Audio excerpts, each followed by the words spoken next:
you just try to focus and shut everybody else out.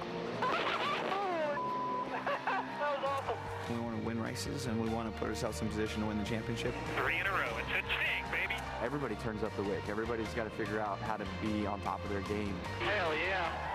Hope that you have some things go your way, because they're going to have to at some point if you want to make it through. Things are going to have to go your way if you want to find victory lane at the end of this race. And let's take a look at the starting grid, which is brought to you by KFC. It's gone Stewart-Haas Racing's way, at least the start of the weekend, because they have the first 4 starting positions. Kurt Busch got his first ever plate pull. Kevin Harvick, fastest lap that was turned this weekend, over 204 miles an hour in practice. Yeah, Rick, behind them is Hendrick Motorsports. They take up row 3 and row 4. A lot of talk about, can Hendrick Motorsports gather up, gang up to try to help Alex Bowman win this race? Behind those guys, 2 Gibbs cars. Kyle Busch, what's he going to do today? What's his strategy? Also, what's Martin Truex Jr. strategy? Both those guys got a lot of points. Good cushion going into this race. And we always say the word unpredictable when you talk about Talladega. Guys like David Reagan have won here at this racetrack, where maybe an underfunded team has an opportunity if you get in the right lane and make the right decisions. As we move further back in this grid, think about that row, row 10. That's 2 Penske guys. They always have speed here, but they're going to have to come from mid-pack to make it happen. We mentioned Penske guys. Let's see if we can pull in one of the Penske drivers, one of the best at this racetrack, a 5-time winner, Brad Keselowski on the radio. Hey, Brad, it's the NBC booth. Were you with us, bud? Yes, sir. Got you, Jeff. Well, bud, you're so much fun to watch here because you're so aggressive. Are we going to see more of that today? Oh, you got to be. I mean, you just can't win these races kind of, well, gagging around like my dad would tell me. So you got to push hard and find a way to get to the front. We're committed to doing that with Miller Lite Ford. A lot of talk about the speed the Stewart-Haas cars have. You guys didn't have it, but do you think that's because of trying to make a car drive a little better? Yeah, it's always a difficult balance, especially on impound races of, race speed versus qualifying speed. So, yeah, we've certainly been working on all that, trying to find the right balance, and we'll see in the race if we got it. Well, we appreciate you letting us ride along with you, bud. Good luck today. Have fun. Be a great ride. Thanks for joining, and hope those watching have a good time. It's going to be quite a show. We got the in-car cameras this weekend, and Brad Keselowski's carrying the Ford Performance. He's got the reverse driver that we see there. That'll be a lot of fun to seeing him drive that car through the pack. Kyle Larson's carrying the Chevrolet camera. He's got a side panner, so aside from this roof cam, we'll see some great shots off the right side of his car as it's battling for position. AJ Allmendinger carries a Kroger clickless camera. He also has the roof and side panner.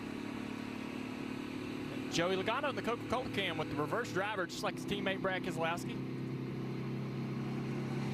There he is. Good shot of Joey. And Kevin Harvick in the Jimmy John's camera, the roof cam, and also with a side panner on his car. And then Ricky Stenhouse. And for more on this camera, let's go down to Marty.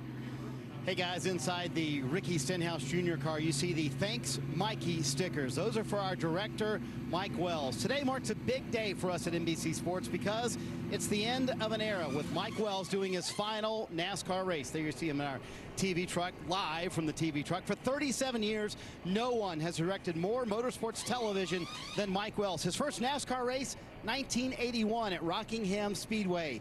He's gone on to direct some of the most memorable moments in NASCAR history for NBC, ESPN, ABC, Turner Sports, and others. He's directed everything from Olympics to the NFL, but NASCAR racing has always been home. To those who know Mikey, his preamble to get the crew fired up before the race, still the best in the game, and his signature snap for a camera change is unmistakable. His mantle is filled with 21 Emmy Awards, but more importantly, his mark on this sport is indelible, literally inventing the way you see motorsports television. Mike's not going far. He'll still be at the helm with NBC Sports when we have the 103rd running of the Indianapolis 500 next May. We can't wait for that. Mike has always said, my job is to capture the moments. My friend, for 37 years, nobody's done it better than you. On behalf of the millions who have watched your pictures and from the thousands of us who have been blessed enough to call you a friend and work with you over these years, Mike Wells, we say thank you and all the best to you and your lovely bride, Kathy, in your retirement. What an incredible job he has done for 4 decades. Mike Wells on his last race. You know, race car spelled backwards is race car.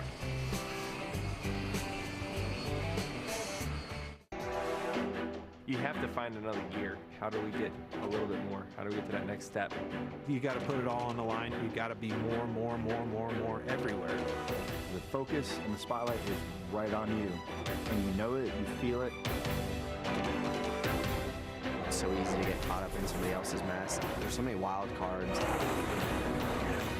If you make one bad move, you go to the back, you start over. And it's hard to race that way there. It's easy for mistakes to happen and ruin your day. So you just got to be perfect. Still think when I strap in there, sometimes it's a 50-50 shot whether I finish the race or not. Yeah, baby! I love winning here. To me, it's all about you got to beat the best in order to be the best. That's the adrenaline rush that comes with what we do, and there's no better feeling. When it becomes game time and the pressure's on, you got to rise to the occasion.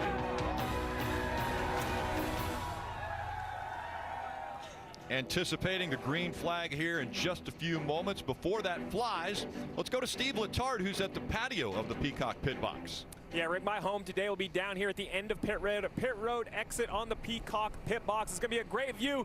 It reminds me of my days of a crew chief. But you talk about Talladega and 500 miles. Let's talk about how this race is broken down. So when we take a look at Talladega, it is the biggest and the fastest track, the biggest super speedway we will see. These cars will run well over 200 miles an hour, 2.66 miles, the biggest and the most high banks, 188 laps for a total of 500 miles. That 500 miles is broken down into stages.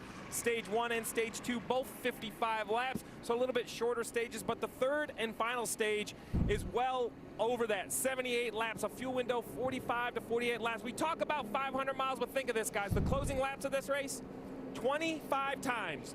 The race has been decided with a last lap pass, and half of the playoff races, Rick, have gone to overtime. It may be 500 miles, but you cannot miss the last 4 or 5 miles. They are packed with excitement. Packed with excitement, and normally there's chaos involved. And one of our crew members experienced a little chaos yesterday in the Camping World Truck Series race. He actually finished the second stage in the 9th position, but then in the 75, take a look.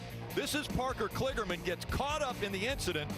Right about here, the throttle has now hung. He is going wide open and into the wall. On the inside, multiple hits for Parker Kligerman, and he gingerly got out of that truck and then laid down. Parker, how are you feeling today?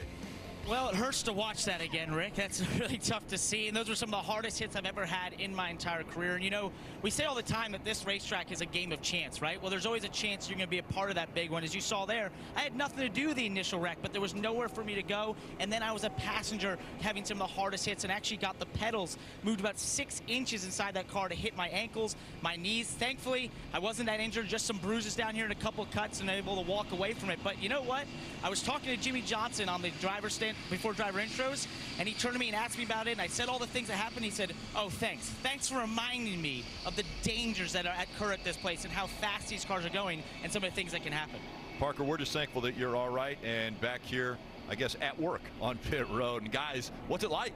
But that's Talladega. He won that race last year and crashed this year and got injured. That's what you expect as a driver at Talladega. You hate that part of it, but it's the reality of racing here. Absolutely. I'm just glad he's okay. That shot on the inside wall was a tremendous shot and moved the clutch pedal and the brake pedal all the way up into the dash. And I just was happy that, you know, he didn't get injured there, and he's here working today. But we know that chaos can ensue at this racetrack. Well, it's time now for today's Fresh Take, brought to you by Subway. The one thing that you have to know is how to manage the air at this racetrack. How do you look at the air, and how do you manipulate it with your car? Well, Dale Jr., your dad was one of the first guys that really figured out how to make this work. Well, side drafting is going to be huge today. Quite simply, this is how it works. The air flows over the car as it's going forward. The inside car pulls up to the quarter panel of the car on the outside. It shoves all the air off of the nose of the car on the inside and just dumps it on the rear spoiler of the outside car, creating a tremendous amount of drag and slowing that car down as you're trying to pass it. Yeah, it slows down the car that you're trying to side draft, and we're going to take a look at how that looks on the racetrack. This is me right here. I'm going to get on that quarter panel of that 11 car, Denny Hamlin, and we'll side draft that quarter panel, slow him down. Look at how it creates space in front of his car. It slows him down and allows me to move forward and try to side draft the 22. See that space that it creates? Now I'm going to go away from Denny so he cannot side draft me. All right, so look at this space here. I'm waiting on the 19 to come up. He's going to side draft Denny as well. Then I'm going to come down the racetrack. I'm going to get on the quarter panel of that 22 car and do the same exact thing. And as I get on him, you'll see the space it creates in between the 22 and the 3. I'm going to get away from the 22 so he cannot side draft my car and slow me down. And that's how it works. And the whole time that's going on, you're not actually going faster, you're actually slowing that guy down. So the whole key is to get as close as you can. It's a big difference between being 1 inch and 6 inches away, which unfortunately, Rick, is why we see a lot of wrecks here. Yes, it is. It's a great tool, though. It is the most important tool that these drivers will use all day long. Whoever wins this race will have to use that side draft throughout the entire event. The other thing we can expect to see a lot of blocking. We saw at the race at Daytona in July, Brad Keselowski got really upset. He said William Byron made a block he shouldn't have made. He said, I'm not going to put up with that today, but all day long, if you're going to win this race, you see a run coming, you're going to have to pull in front of him. You have to stop that advance. That puts you and that line in danger, but there is no other way but to be aggressive. Yeah, there's a huge argument or discussion in the garage about what blocking is. What is blocking and what's not. And in my opinion, and a lot of other drivers' opinion, if you can make that move early to where the driver can prepare for it, it's not a dirty block. If you move it, if you make the move late and the guy that you're blocking has nothing, he can't do anything to survive it, and he gets turned around off the bumper of the car behind him, that is a dangerous block. All right, 40 cars strong, 2 by 2, as they get ready to take the green flag and get this race underway at Talladega. It's always great to listen to the communication of the teams. We're going to listen to our team leader, our director, Mike Wells, as he cuts the pictures at the start of this race at Talladega. Crowd on 3. Crowd and the cars. Crowd and the cars, Pony. Rate is off 3. Is off 3. Push on in 3. Rate is off 8. Push on in. Rate is off 8. And is off 8. You'll pan with him, George. 333. 333. First side by side, Chris. And 3-4. 3-4. Take 4. Ready 45 to 46 to 5. Ready 45. 45. Ready 46. 46. Ready 5. Take 5. First side by side. Ready 55. Ready 55. Ready 55 to 55. Go with the first side by side. 10. Ready 6. Take 6. First side by side. Ready 16. Take 16. Good side by side. 3. And take 3. Communication is paramount at Talladega.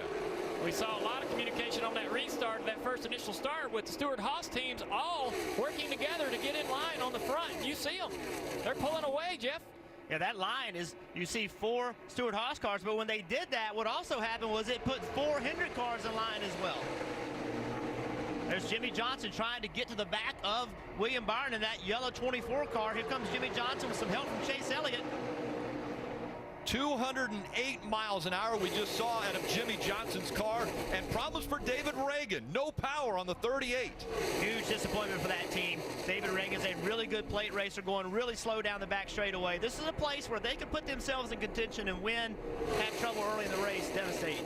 Be interested to see if he can get that car around the pit road, gets off the racetrack safely without creating a caution situation. Look at this inside line. This inside line is really formed up nicely. Let's look at what happened to David Reagan off of turn 4. There he is. He's going to do it. When he realizes this, watch how quickly he gets out of line. He's losing power. He's losing power. He gets off the nose of the 2 car. Really saves all those guys behind him. Brad was just getting ready to make contact. That would have made a chain reaction, possibly a crash. Really, really smart move. Kelly. David Reagan telling his team just now that he shut it down, refired it. It came back to life for just a second, but then it's showing low oil pressure, so he's going to bring that 38 car down to pit road. That's you know, the computer in the car is just not going to let it fire if it's showing low oil pressure. But back on the racetrack, look at that inside line.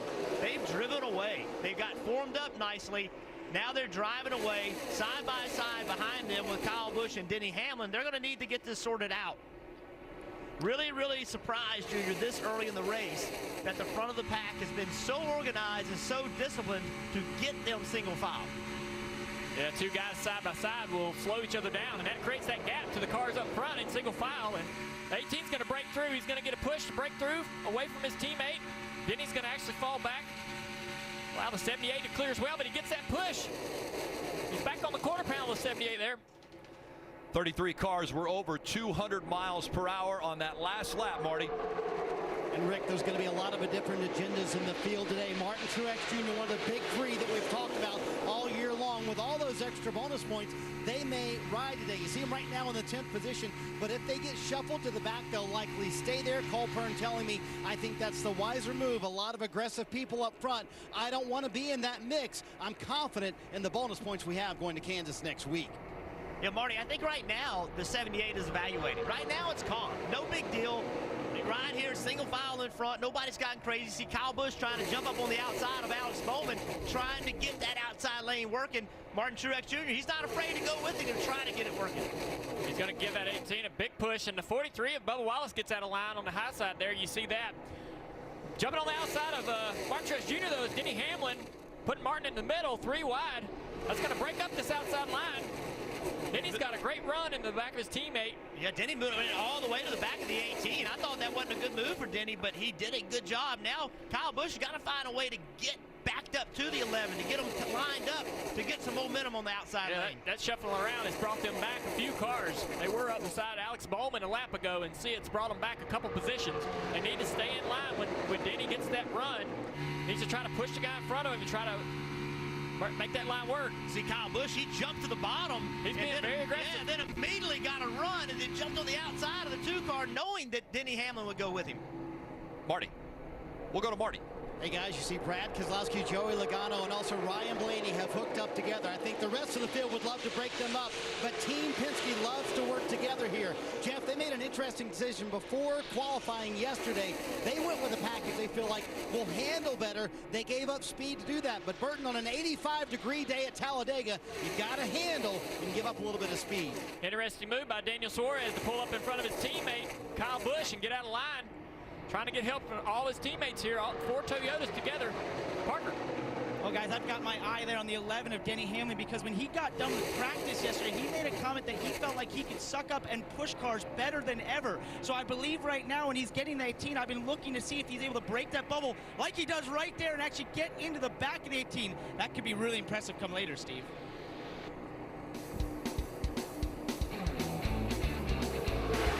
Yeah, Parker, we're only 7 or 8 laps in, but we just heard Marty talk about the Fords working together. It wouldn't shock me if we see him on pit road early here in stage 1.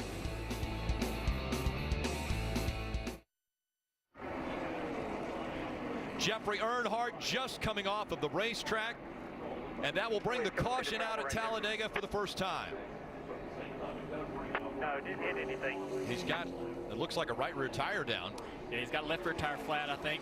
Spun the car around. You see the hood's popped up. A lot of the safety things that we have on these cars is flaps in the hood and so forth.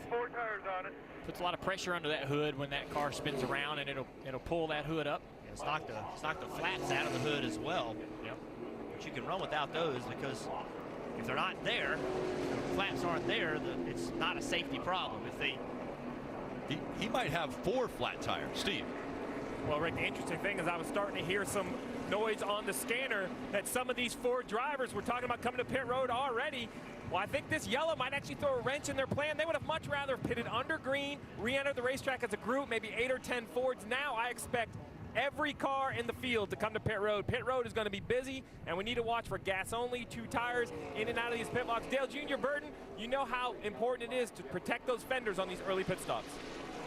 It's really crowded on pit entry. Gets really, really crowded. You're going to have to be careful. Let's take a look and see what happened to Jeffrey here coming through the tri-oval. See his car. He just spins.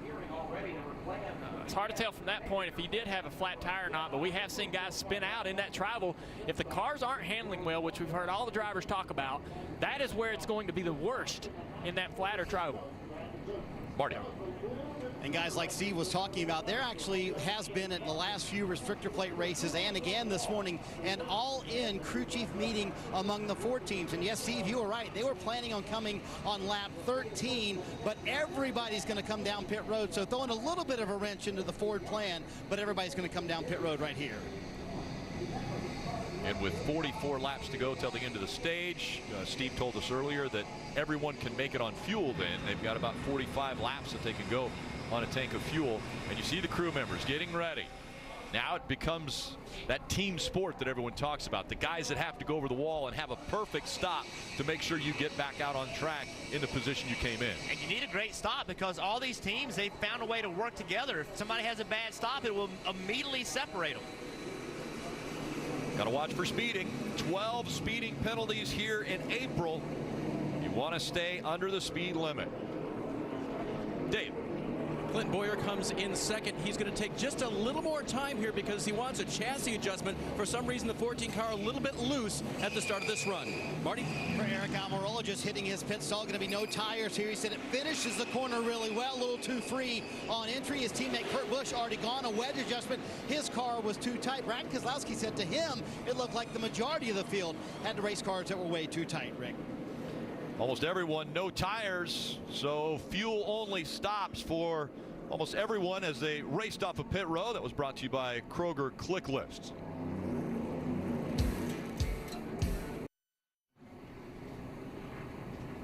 Tonight, Sunday Night Football, Patrick Mahomes and the undefeated Chiefs are going to visit Tom Brady and the Patriots. Football night in America, 7 Eastern, and kick off at 8:20 p.m. tonight, only on NBC. Couple drivers that have a vested interest in these two teams. Sunday Night Football on NBC. It'd be the Patriots versus this team that Clint Boyer always talks about that I have yet to hear of. My Kansas City Chiefs, these are the hat guys? No way. There's no way. Kansas City Chiefs over New England, hands down. Make a pick is no pick. It's a simple one. It's a no-brainer. It's over. Tom Brady and the Patriots. Logano, a New Englander, and Clint Boyer from Kansas, showing their pride in their teams. Chiefs looking pretty good. Actually, we're going to have an opportunity to enjoy Sunday Night Football next week. Kansas Speedway, just 23 miles from Arrowhead Stadium. And we get ready for the restart. We'll see if Stewart-Haas Racing has the choreography that we saw in the initial start of the race. If they do, the 41 is the control car. He may pull down in front of his teammate. The 4 may pull down in front of the 10 of Eric Almirola. Yeah, the 10 was dragging a little bit, trying to hold that inside lane up. Perfect workmanship. That'll become harder as this race goes on because the guys behind them aren't going to take it. They're going to push immediately when that green flag drops. It'll get much more difficult. We saw choreography like this at Indianapolis last year. It didn't end up working out for Kyle Busch and Martin Truex Jr. where they wrecked after they decided, all right, no more choreography. So plate racing used to be about just taking care of your own self and worrying about what you need to do. The Gibbs guys came in several years ago with the Toyotas and started working together and having success in doing it, controlling the races, controlling the front of the races, the restarts, just like we're seeing the Stewart-Haas guys do. And that's what plate racing has become now, where the teams and organizations and the manufacturers all try to work together all day long. The 4 Stewart-Haas Racing cars all still in the playoffs, so all still a chance at the championship at season's end. That makes it so much easier for these guys now. They're the front 4 positions, and they'll work together to keep helping each other and control this bottom line and speed this bottom line. It'll be so hard for the outside line to get up there and pass them. Look who's building, though, on the outside. We mentioned that organizations working together. We have William Byron in the 24 out there, but Penske's lining up behind him. Yeah, great push from Brad Keselowski right there. If there's one guy that doesn't know how to get to the front and help William Byron take this lead, it's Brad Keselowski.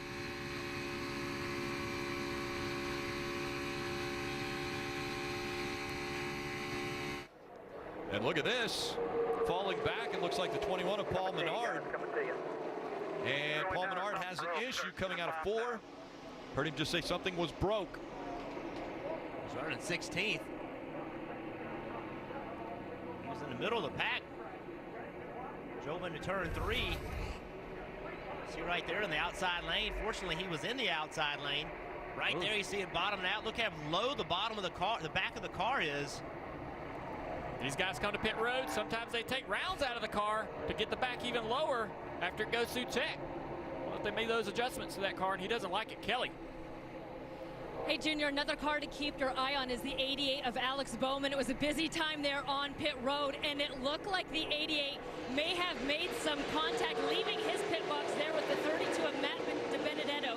We saw damage on the 32 for sure, and then the 88 felt like they had some right front damage. His teammate Jimmy Johnson took a look at it, didn't think it was bad enough to bring him back down pit road. They haven't seen any tire smoke, but still keeping an eye on it. So just how busy was it when everyone came under that caution? Well, Alex's teammate Chase Elliott summed it up pretty well. That was some chaos there. Wow. Yeah. I was worried about that one. So it proves there's nothing straightforward, even about fuel-only stops here at Talladega. That Stewart-Haas bunch out front is really controlling the tempo of this race. As you see these guys strung out, the outside lane is falling all the way back with Joey Logano out front. They're not able to get up here and challenge the Stewart-Haas guys because they're working so well together. Joey Logano now in that inside lane. But what's so difficult is that now he's jumping on the outside with his teammate. At some point, they'll run this front pack down, but what are they going to do when they catch them? And what so far has happened is they just haven't had the discipline to stay in line. They also haven't used that side draft that we talked about before the race started. They haven't used that very aggressively. They're going to have to step that up if they want to beat this pack on the inside. 37 laps to go in stage one, still time, but as that bracket gets closer and closer to the end of that stage, you'll see the side draft and pick up. Dave.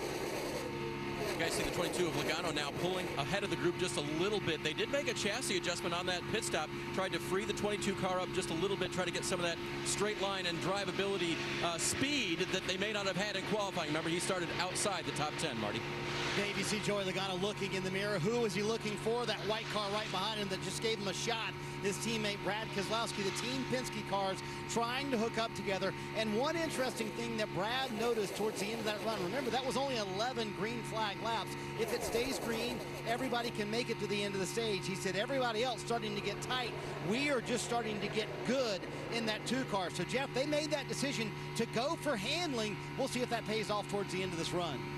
Well, it should start to matter now that you have more laps on tires, 19 laps, some of those are caution. But check out as we ride with Joey Logano, look at his eyeballs, look at what he's doing. Constantly looking in that mirror. He's trying to understand exactly where Brad wants to go. He wants to make sure that they stay lined up. He wants Brad on his rear bumper, and he wants to put that car where Brad wants to go because he knows that if they work together better, they will run that front pack down. They're going to run them down. I'm so excited to see when they get to them. What are they going to do? Are they going to jump up on the outside of them, or are they going to stay in line and stay calm? I say they make a move. Joey Logano is always aggressive. 7 cars pulled away, but now they're starting to get reeled back in. These cars have been driving really hard for these guys all weekend. They were worried about how they would handle in the traffic, and we saw an issue with the 78 car before the caution came out.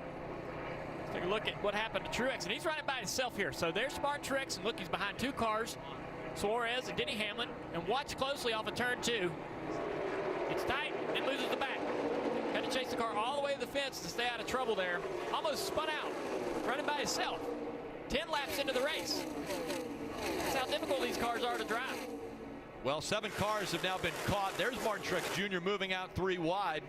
You saw that as now they're going 2 by 2 back here a little bit further. They've caught that pack when they got to him. They really didn't make that move. Here goes Joey Logano trying to side draft that 9 car, but the 9 car jumped up on the outside of his teammate William Byron.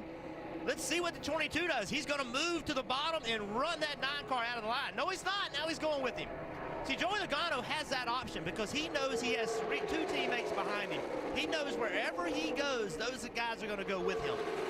There you see Penske cars all together, trying to figure out a way to get up here into the front of this line. The problem with all this, Jeff, is that the fastest 4 cars are at the front of the field, and they're working together. Not only trying to pass the fastest car, but the fastest 4 cars in the field are leading this whole draft. And you see the 24 car, William Byron on the bottom. Everybody jumped onto the outside and went with Keselowski. Look at how far they've fallen back. I mean, the speed in the Stewart-Haas cars is ridiculous. I mean, they're literally breaking the draft. We haven't seen that in years. And that handling you were talking about with the 78 car, right now, these cars in the front, they're not having any problems. They're just single file, nobody side by side, nobody on the outside. That's going to change as this race moves on. Now it's a 6-car pack. They're trying to separate themselves from the field.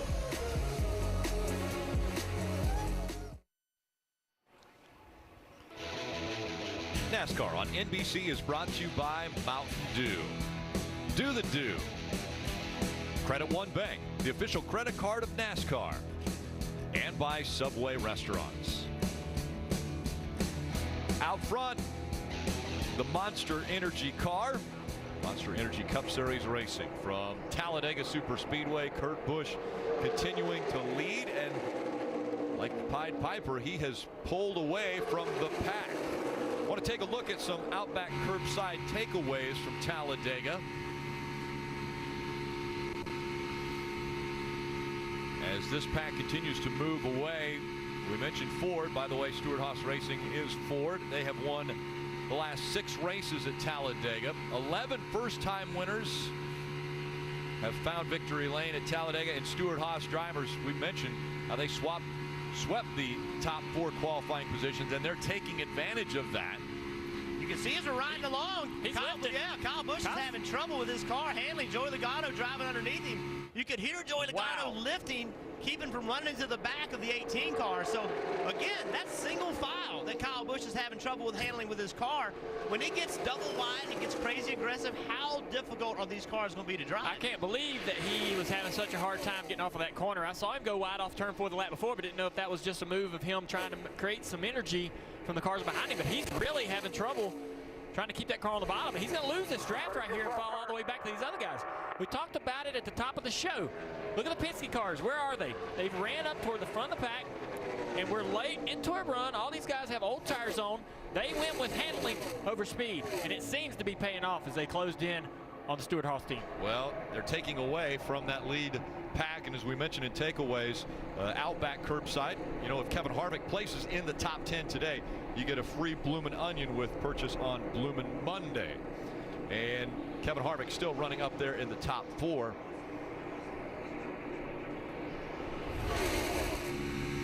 So we talked about that trial earlier, how difficult it is. Look at the 22 car dancing around. We're with the 2 car, Brad Keselowski. See moving that wheel, how much work it is? That trial is difficult. That lower lane has less making than the rest of the racetrack. And, you know, again, we just aren't that far along. We 29 laps on tires, 26 still to go. That's only become more of an issue as this race rolls on. Steve, what are you seeing down there from the Peacock pit box? Well, you guys have pointed out how well Ford is working together, currently taking the top 7 positions. But Jeff, you just said it. 26 to go to the end of the stage. Not just handling, but let's remind everyone, at the end of the stage, the top 10 are going to receive points, with the winner of the stage receiving 10 points, all the way down to 1 point for the 10th position. So when I look at the rundown right now, Kurt Busch, he's feeling pretty good. He came in above the cut line. But how about Eric Almirola? He came in at -10 below, currently in the 4th position. While Ford seems good, Marty, I'm not sure if Eric is just going to cruise for all 25 laps. I expect in the closing laps of this stage to see these front 7 get racy to try to score those so valuable points. Steve, I don't think any of these Fords are cruising right now. 29 laps on the board. Kurt Busch has led every single one of them. As you mentioned, Fords 1 through 7 right now, clearly showing some significant strength here at Talladega. But Junior, I don't think we've seen strength like the Stewart-Haas cars are showing right now in years here at Talladega. They're able to break that draft. They pulled away from that other pack by a good bit, and we keep waiting for this handling to kick in and Team Penske to go around them. That hasn't happened so far. The Stewart-Haas guys want to say, hey, it's all credit to Doug Yates, but they've done something with those cars to make them significantly better. This reminds me of Bill Elliott in the 80s, but it's 4 Bill Elliots. It's not just one. It's 4 cars out there with this type of speed, and their handling is not going to be an issue because they're at the front of the pack. They're leading this pack, and they've been leading the entire time they've been up there, so the handling, they haven't really put their tires through the same stress and situations that these other cars have. Steve just mentioned how important the points are at the end of the stage. There's just 24 laps until the end of stage 1. On the left side of the screen, you see the playoff leaderboard right now, and as they're running and the points that they're getting. So drivers like the 10 of Eric Almirola and the 14 of Clint Boyer, who need points, running up there in the top 4, working out well for them. Only 8 will advance after next week's race in Kansas. So every point and position is vital. While things have calmed down a bit, let's take a quick break.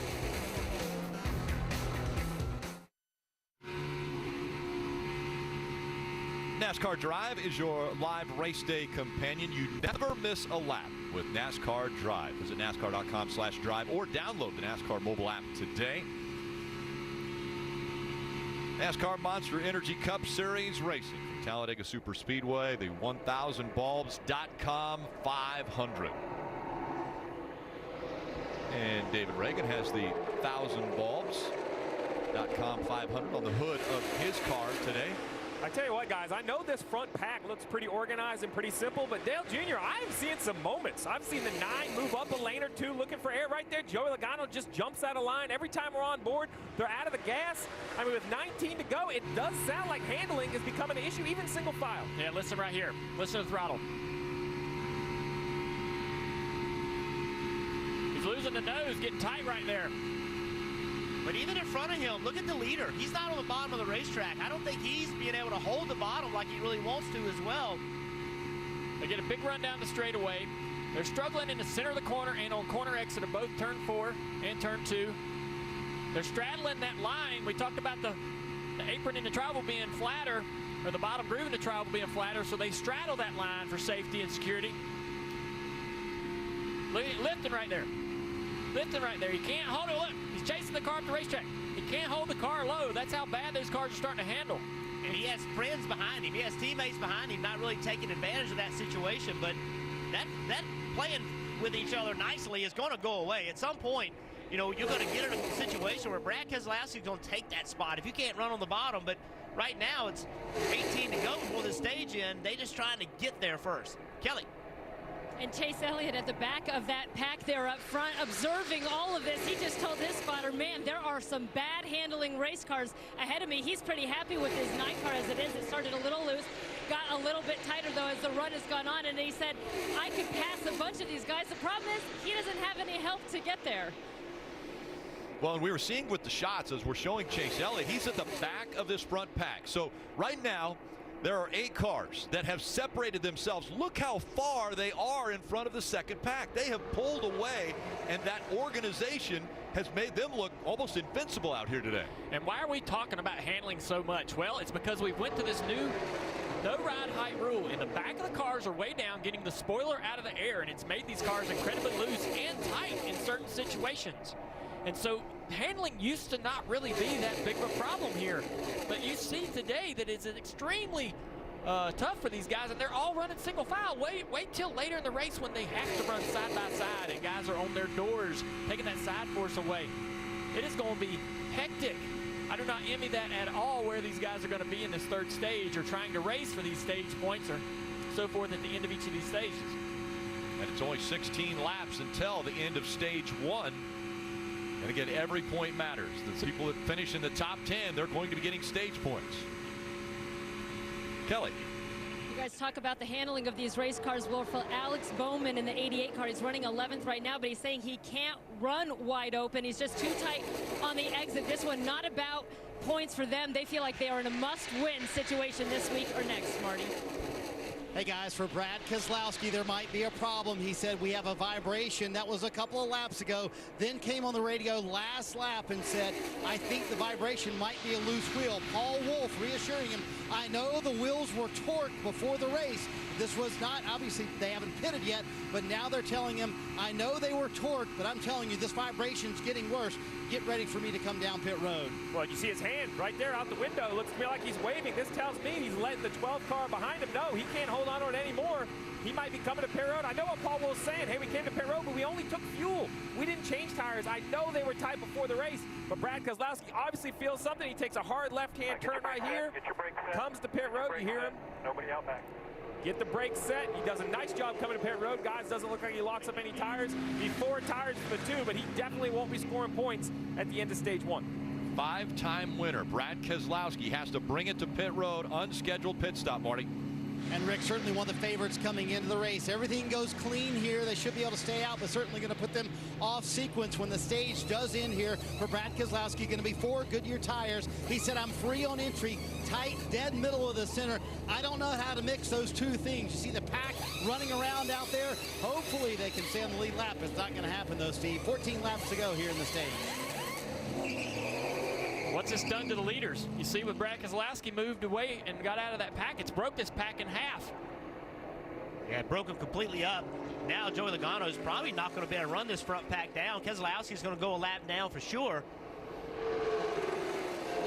So now Stewart-Haas Racing, the 4 cars that have been working together are going to pull away as they will go by the 2 right there. So they've just put Brad Keselowski a lap down. Now his teammates are coming up behind him.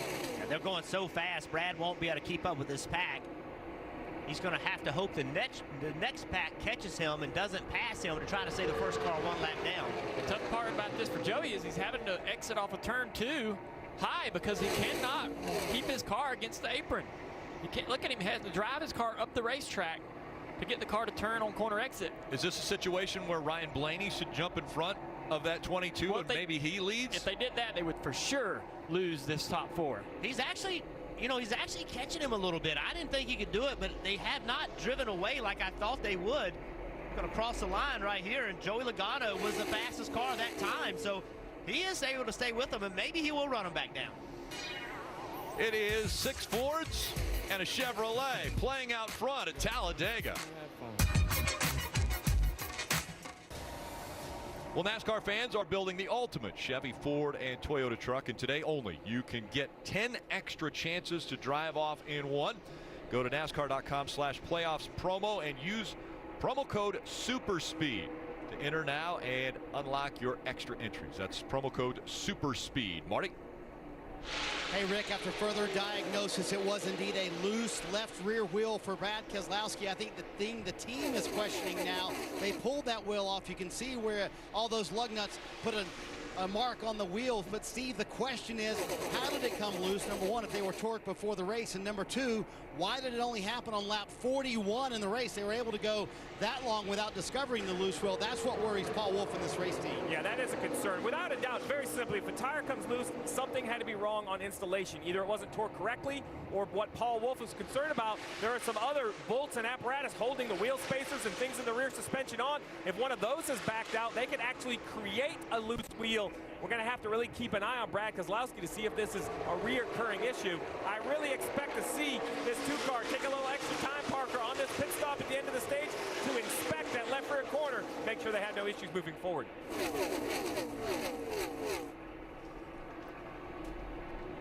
And guys, you see Denny Hamlin there, who's running in 8th. He's been leading the second pack, and they actually formed a second lane up top. He went up and blocked that, but his team is reminding him to save fuel and said, right now, we are tight on making it right now on fuel as he leads that pack. And as you guys know, if you're leading, you can't really save. That's when you're running the draft that you can save. You can start to lift a little bit and use the draft to your advantage, but he's continued to lead that lane, and therefore is in a precarious position in terms of being able to save fuel at the end of this stage.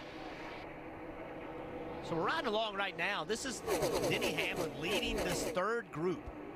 This 3rd group is really good race cars. Denny Hamlin, Alex Bowman, very fast race cars. Here's the 1st group. Let's show you how far this 1st group of Stewart-Haas Racing has driven away from the 3rd group. There's the 2nd group that we talked about, that maybe the 2nd group could run with them. Clearly they couldn't, they drove away. But now let's go all the way back to this 3rd group. This is something that we have not seen at Talladega, where one group can drive away. There's the 3rd group. That's a huge pack of cars.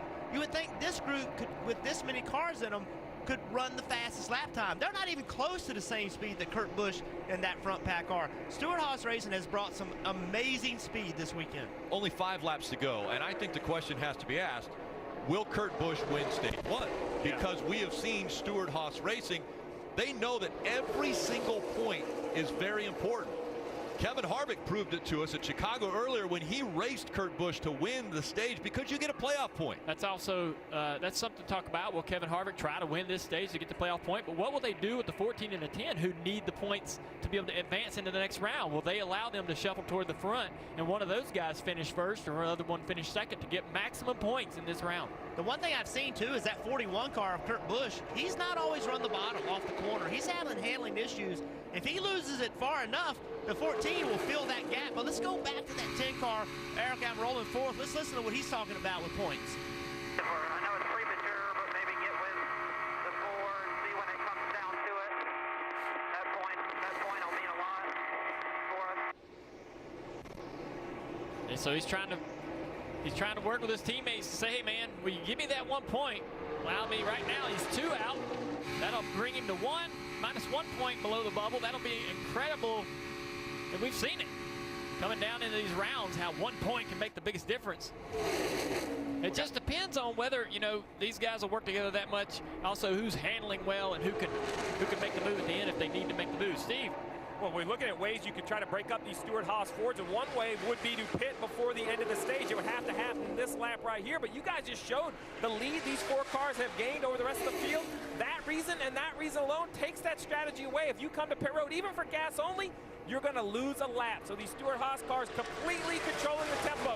Just not the lead, Marty, or they're actually controlling the tempo of the rest of the pack and what options they have. Great point, Steve. They won't do that, though, because that 14 car, that 10 car, they need these stage points. 41 as well, so they need all these points that they can. Kevin Harvick obviously pretty comfortable right now with the points that he has. You talk about the 41's handling, Jeff. He would love to stay on the bottom. He can't. He said about every 10 laps his car takes a step in getting worse. Way too free for that 41 car of Kurt Busch. And that's out front. That's with the best air that any car is going to have on the track. If he loses the lead, if he even goes back to second or third or fourth at any point in this race, this late on tires, he's going to have a real handling problem. Well, now we're under 2 laps to go, so who will make the first move and how late will they make it? The other thing is, as an organization, they don't want to screw this situation up, racing for potentially a stage win. They don't want to wreck each other this early in this race still. Be interesting to see what these guys are doing on throttle. Let's see if we can listen to the 4 car. Running single file 4 car group. Are they lifting any here? So far, full throttle for the 4 car of Harvick. And you would think these 4 cars would just stay in line, get these stage points, and be done with it. But we just left a round where 3 people tied, and the best finish determined it. So 1 point can make a difference. So, you know, Kevin Harvick's in really good shape, but we've seen how aggressive he is. We saw him pass Kurt Busch at Chicago to get a stage win. So here we are, coming to the final lap. Let's see if somebody's going to make a move. Marty. Eric Almirola's asked the 4 car to go high here. He really wants the point to win this stage, guys. Don't be surprised if the 10 tries something here. He's not going to be able to make any move on his own. Not any help behind him. He'll need that 4 to give that position up. Look, back. The 14's backing up to the 4, trying to get a run. Look at the 10 trying to check to the outside. Does he have a run? He gets to the outside of the 4. Will he try to side draft him? He can't get to the quarter panel. They come through the tri-oval for the final time, and it looks as though it's going to be close. Almirola is going to finish in 4th. Wow. So they didn't have team orders. And Kevin Harvick did want to give him that point. So that's really interesting right there, and that may, you know, that tells us what we'll see going forward in this race for these guys. I think that's what you have to do. You're there to race for your team. I think it would be wrong for Kevin Harvick to slow down and give somebody a position. That position may matter to you later.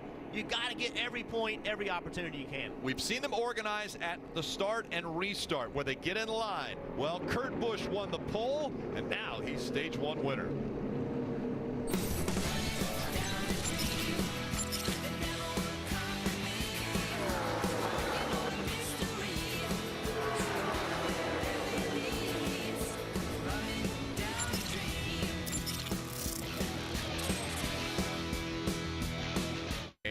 Pit stop's underway, Dave. Second place, Clint Boyer hits the pit box. He said, my car is kind of awesome. I've never had a car like this in Talladega. Still needs a little bit of an adjustment, chassis adjustment for the handling, Marty. Eric Almirola said at the end of the run, the right front just didn't feel very good. Said the car actually got too tight for him towards the end of the run. Kurt Busch said every 10 laps, the car felt a little bit worse for him. But he said at the very end of the run, kind of felt like the field came back to us. How about Ryan Blaney? He wins the race off pit road, Kelly. One car you don't see on pit road right now, the 9 of Chase Elliott. The reason being they ran out of fuel. They had to come to pit road early. They did it while the pits were still closed. So now his penalty will be starting from the tail end of the longest line. Ryan Blaney, 5 positions on pit road. So now track position pivotal for Penske drivers who just got in front of Stewart-Haas Racing.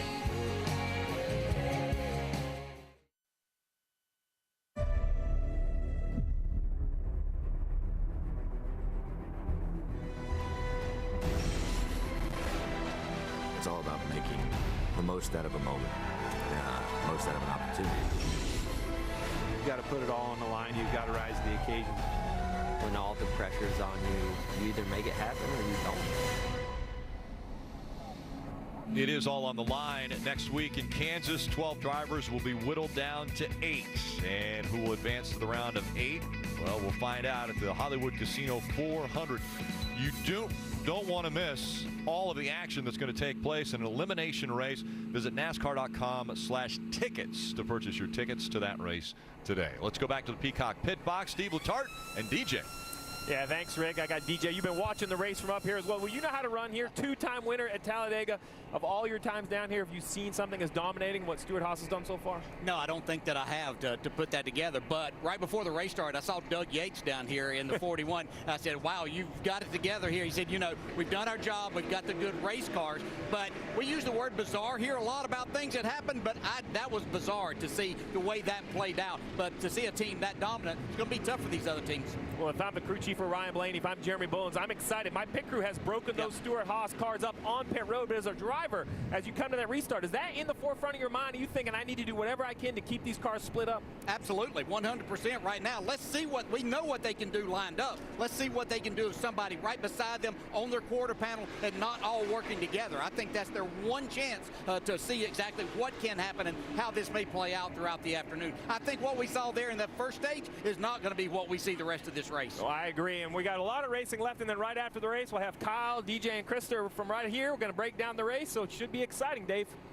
Steve, Todd Gordon, crew chief, to Joey Logano. Did you feel vibration there, like with 10 laps to go on the stage? Driver, yep. And no looseness, right? Tight most of the time, yep.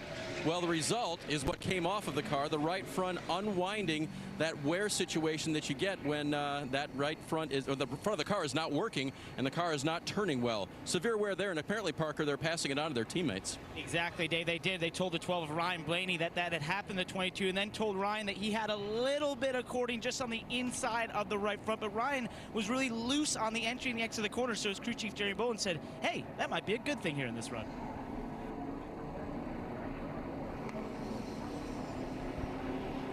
Mentioned earlier how much communication plays a part of these super speedway races and plate races, where you're constantly relying on your spotter to be able to tell you what is taking place behind you and all around you. So we're going to also take advantage of listening in. We're going to tune into the 22 of Joey Logano, listen to his communication with spotter TJ Majors, who used to be Dale Jr.'s.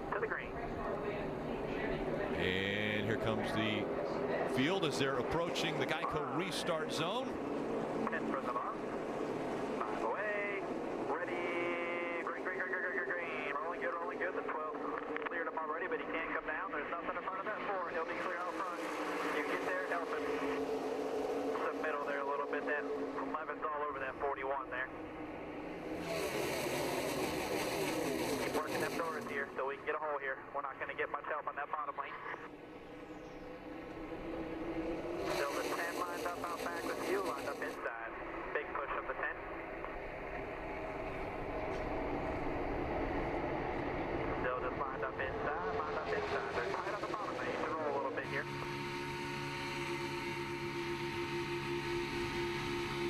go, inside the 11, no hole yet, no hole. Still there, inside, lined up inside, nope, we're coming here again.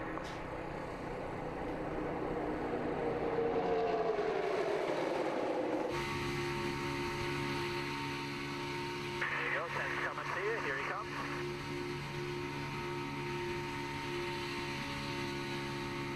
Still there, the 88, get that air there. Perfect. The ones in your mirror build runs right now, so they should help you off the corner here. Half back to that 10. And they're going 3 wide now. That voice that we heard, TJ Majors, Dale Jr., that's got to bring back memories. Yeah, TJ's really great. He's trying to paint the picture behind Joey, what's going on, so Joey can really focus on what he's doing with his car to side draft the car on the inside of him, and how he's getting runs and position himself to side draft the car ahead of him. Now we saw Stewart-Haas Racing. They're not leading this race anymore. The 21. Oh, look out! We got a spin. And 48, Jimmy Johnson goes around, coming through the tri-oval, and it looks as though he's not going to catch anyone else. Oh, is he going to hit that? Oh. He does hit the inside wall. So a lot of damage, I'm sure, to the left front of the 48. He did a great job keeping the car from going back up the racetrack into the traffic, but the price he paid for that was hitting that inside wall. We'll get a look at it. That was Chad Knaus saying we're going to get a look at it. Jimmy Johnson, Chad Knaus. It was mentioned this week. It was announced that the two, after 17 years together, 7 championships together, would be splitting as driver crew chief. That pairing now split up. This is definitely not what Jimmy Johnson was looking for. They have won a race every year. They have been in the Cup Series. Here's a replay. Is it what you were talking about, Jeff? In this tri-oval? Oh, he gets loose and has to correct. And when he corrects, that really brings the back around.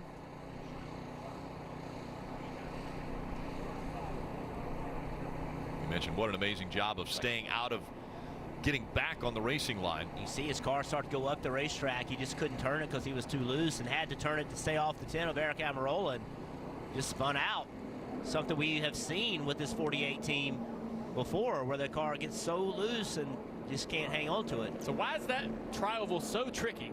That bottom lane is flatter than the rest of the tri-oval. When they repaved this racetrack, they made progressive banking just in that bottom groove, and it really makes it tough to get through there. If you drive through there and that right rear tire gets up on that next increased banking, you will get loose. And there's your. So you see the bottom lane right here. Right where that truck's driving. Yeah, the left side tires of that truck. You see that seam, that black seam. That is less banking than the groove above it. And when you mentioned it, Junior, when they repaved this racetrack years ago, they took some banking away from that bottom groove, and the cars just drive bad through there. It's about 3 or 4 degrees difference between the bottom lane and the second lane. And the way these cars drive anyway, then you add that to it. That's what happened to Jimmy Johnson. And the pairing of Jimmy Johnson and Chad Knaus still looking with 6 races to go in the season, trying to get a win. They have won every single season, 81 wins with that pair, 7 championships. Of those 81 wins, 11 crown jewel wins. So good at Charlotte in the Coca-Cola 600.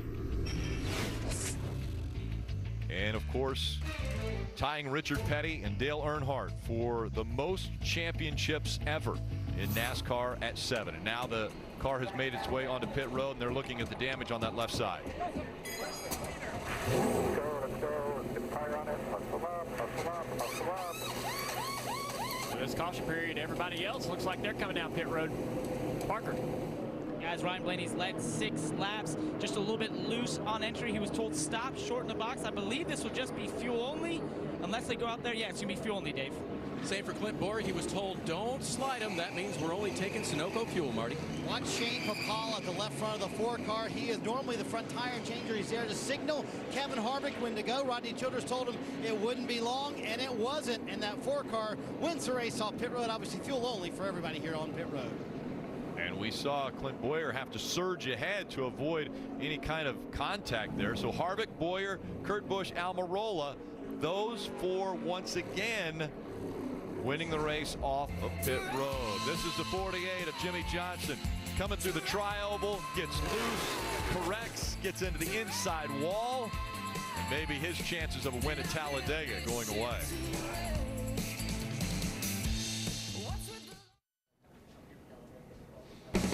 You're watching Monster Energy Cup Series racing from Talladega. Let's find Rutledge Wood.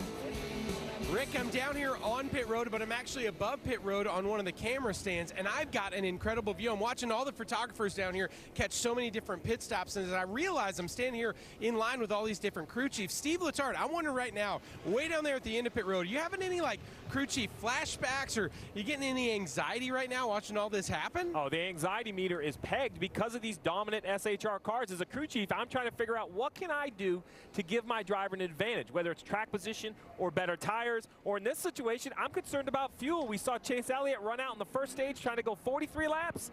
Well, if these guys try to make it to the end of this stage, Rick, 46 laps. So if I have a guy up in the lead pack, I'm coaching right away to try to save whatever fuel he can as he drafts around this big racetrack. Now they've got to think of that too. Not only are they worried about what line they get in or who they're bumping, who they're getting close to, but now they've got to think about fuel as well. And look what happened. Stewart-Haas cars first, second, third, fourth. We'll see if the organization works again. The field approaching the Geico restart zone. And back up through the gears they go. Well, it looks a little different this time. I don't know. Is the 10 car going to get behind? Yes, he is. He's going to get behind his teammate, Clint Boyer. But that delay of making that decision has allowed that outside line to jump up there with Kyle Busch leading it. How about the 13 car, the white car, Ty Dillon behind Kyle Busch? Here they come. Kyle Busch with a nose out front. Outside line is working at Talladega. Daniel Suarez back there pushing the 13 as well. Eric Jones, a couple young guys in the 19 and 20. There they're back. That outside line's losing a little bit of ground, and now the inside is organized. It took them too long to get organized, and that's why that outside got out there. But now that they are together and working, it'll be almost impossible for Kyle Busch to make this move and take the lead. Hey, Kyle Busch, I think they saw how fast Stewart-Haas is. Like, see Dillon up the racetrack. He went to the tribal. He's so loose and uncomfortable in the tribal. He got out. He bailed out right there and said, I don't want any. That puts Suarez right behind Kyle Busch. Now you have 3 Joe Gibbs racing cars in the outside lane. Marty. And guys, look who's back on the lead lap, and in this big pack, Brad Keselowski. What they did when they came down pit road last time, they took the left rear wheel off. They threaded all of the studs with lug nuts to make sure everything was good. Then they put another spacer in there, tapped the fender out in the left rear. They think, Steve, they have the issue fixed. Brad Keselowski was worried it might have damaged that wheel and the wheel studs when that tire was loose earlier. I like that move by Paul Wolf, the crew chief for Brad Keselowski, taking the time now. One of his assets is his patience in race management. He understands there's still 120 to go in this race. Give his driver a secure car, something he can be confident with as we got a battle for the lead, guys. Yeah, I don't think somebody has told Kyle Busch that he's not going to be able to pass the Stewart-Haas guys, because he's doing everything he can to try to get by them and make that outside line work. He sure is. He's got a lot of great help behind him with his teammate, Daniel Suarez. Daniel Suarez actually got in the back of the 13 car through the tri-oval, and that's why the 13 of Ty Dillon had to bail out. Look at that side draft on the 18. He's going to pull even here. Wait on his teammate to hopefully come up here and give him a push. Stays away from the side of the 4. Back to his quarter panel to side draft a little bit here, then move away again if he can. He does. And at the same time, Suarez got close enough to him. That might be enough for him to clear Harvick. Will he clear him and then get down, or will he bring his teammate with him? I'd get down. I would just get down. You just got to take that when you can. He's not going to take it. Okay. And that car they've been working on, Kyle was very unhappy with it early in the race. Of course, he was trying to chase down the Stewart-Haas cars, but they made a lot of adjustments. He called the car ridiculous tight, and now it's competing for the lead. Yeah, these guys all got their tires changed, and everybody's got good grip now. They better take advantage of it while they can before the balance starts to go away after a few laps. Kyle was a great teammate right there. He stayed in the outside lane with Suarez. Let's see if it'll work out for him. Let's see if he can get an opportunity to get back in front of Kevin Harvick. I don't know. I think as fast as Stewart-Haas is, I think when you had a chance to get in front of him, you needed to turn left and take that spot. Kyle did not do it. Junior, we've seen you for years and years and years go up and block that second line. And then when the inside line would get a move, you'd go back down and get in front of that one. Is that what Kevin Harvick needs to do now? That's what he can do, but he knows he's got his teammates down there. He knows if he stays here, he's got the 4 fastest cars. Big run right here from the 18, big run, but at the same time, the 14 got to run on the 4. Yeah, the bottom line's so organized, so tight, but it's making the 4 uncomfortable there as you see him give him the shove. Yeah, Boyer was in the back of Harvick. Had Harvick's car upset getting into the corner. So right here, they're side by side. If Suarez, if he were right behind the 18, that would be a shot for those guys. See the big move coming from the 18, but at the same time, the move coming from the 14. They're running wide open. Yeah, the outside's got some good organization here. The 20 has been giving some good pushes to the 19, and that's keeping him up on the 18 bumper right there. 18's got a side draft here, but he's also getting side drafted by the 14. You see how that pulls that 18 car back? Trying to side draft and getting side drafted at the same time. It's tough, you know.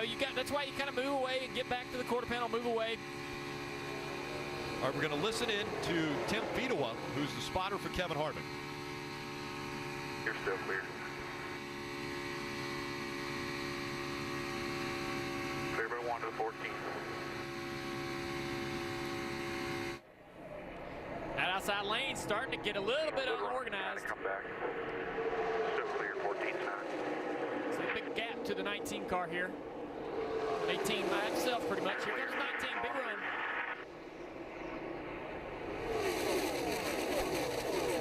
First 2, single file. First 3, single file.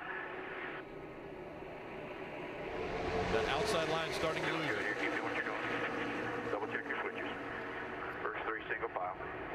Top starting to fade a little. Real calm. Staying real calm. Keep the driver calm. So right now, you see that outside lane.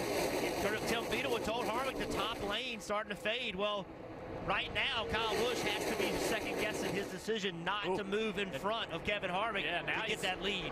Look where he's going now.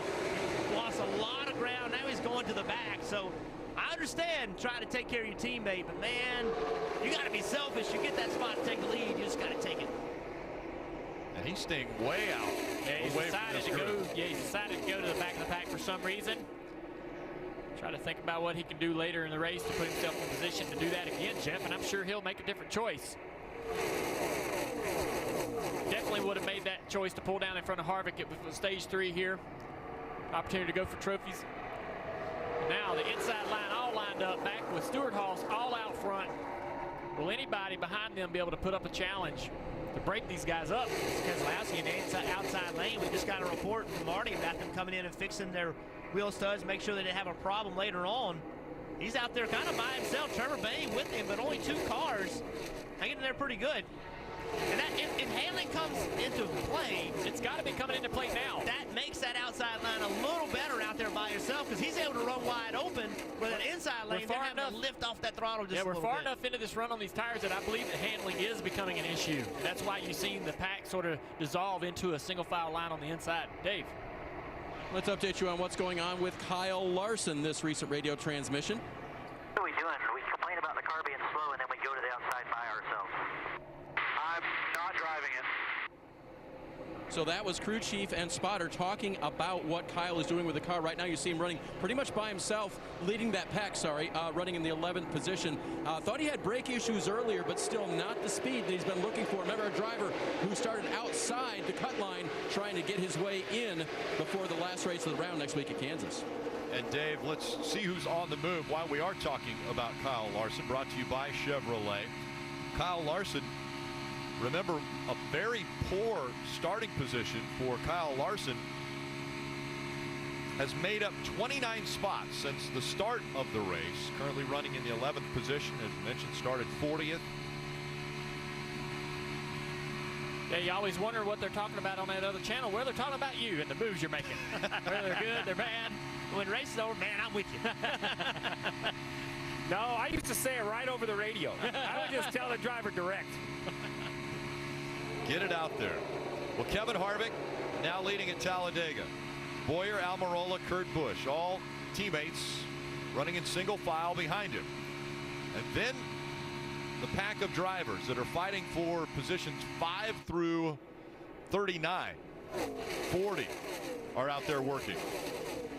See that front pack once again starting to drive away from the second pack. John Deere 3-wide Gator brings you this moment where drivers were 3 wide, and that is very common here at Talladega. 3 wide. And it's going to look like this, but even more intense as we get closer to the end of stage 2.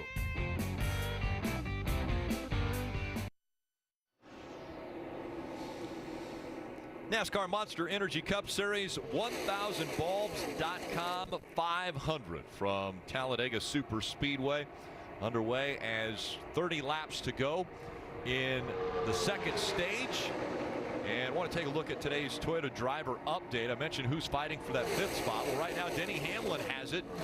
Suarez, Eric Jones, and 2 playoff drivers in Kyle Busch and Martin Truex Jr. 18th and 27th. Parker.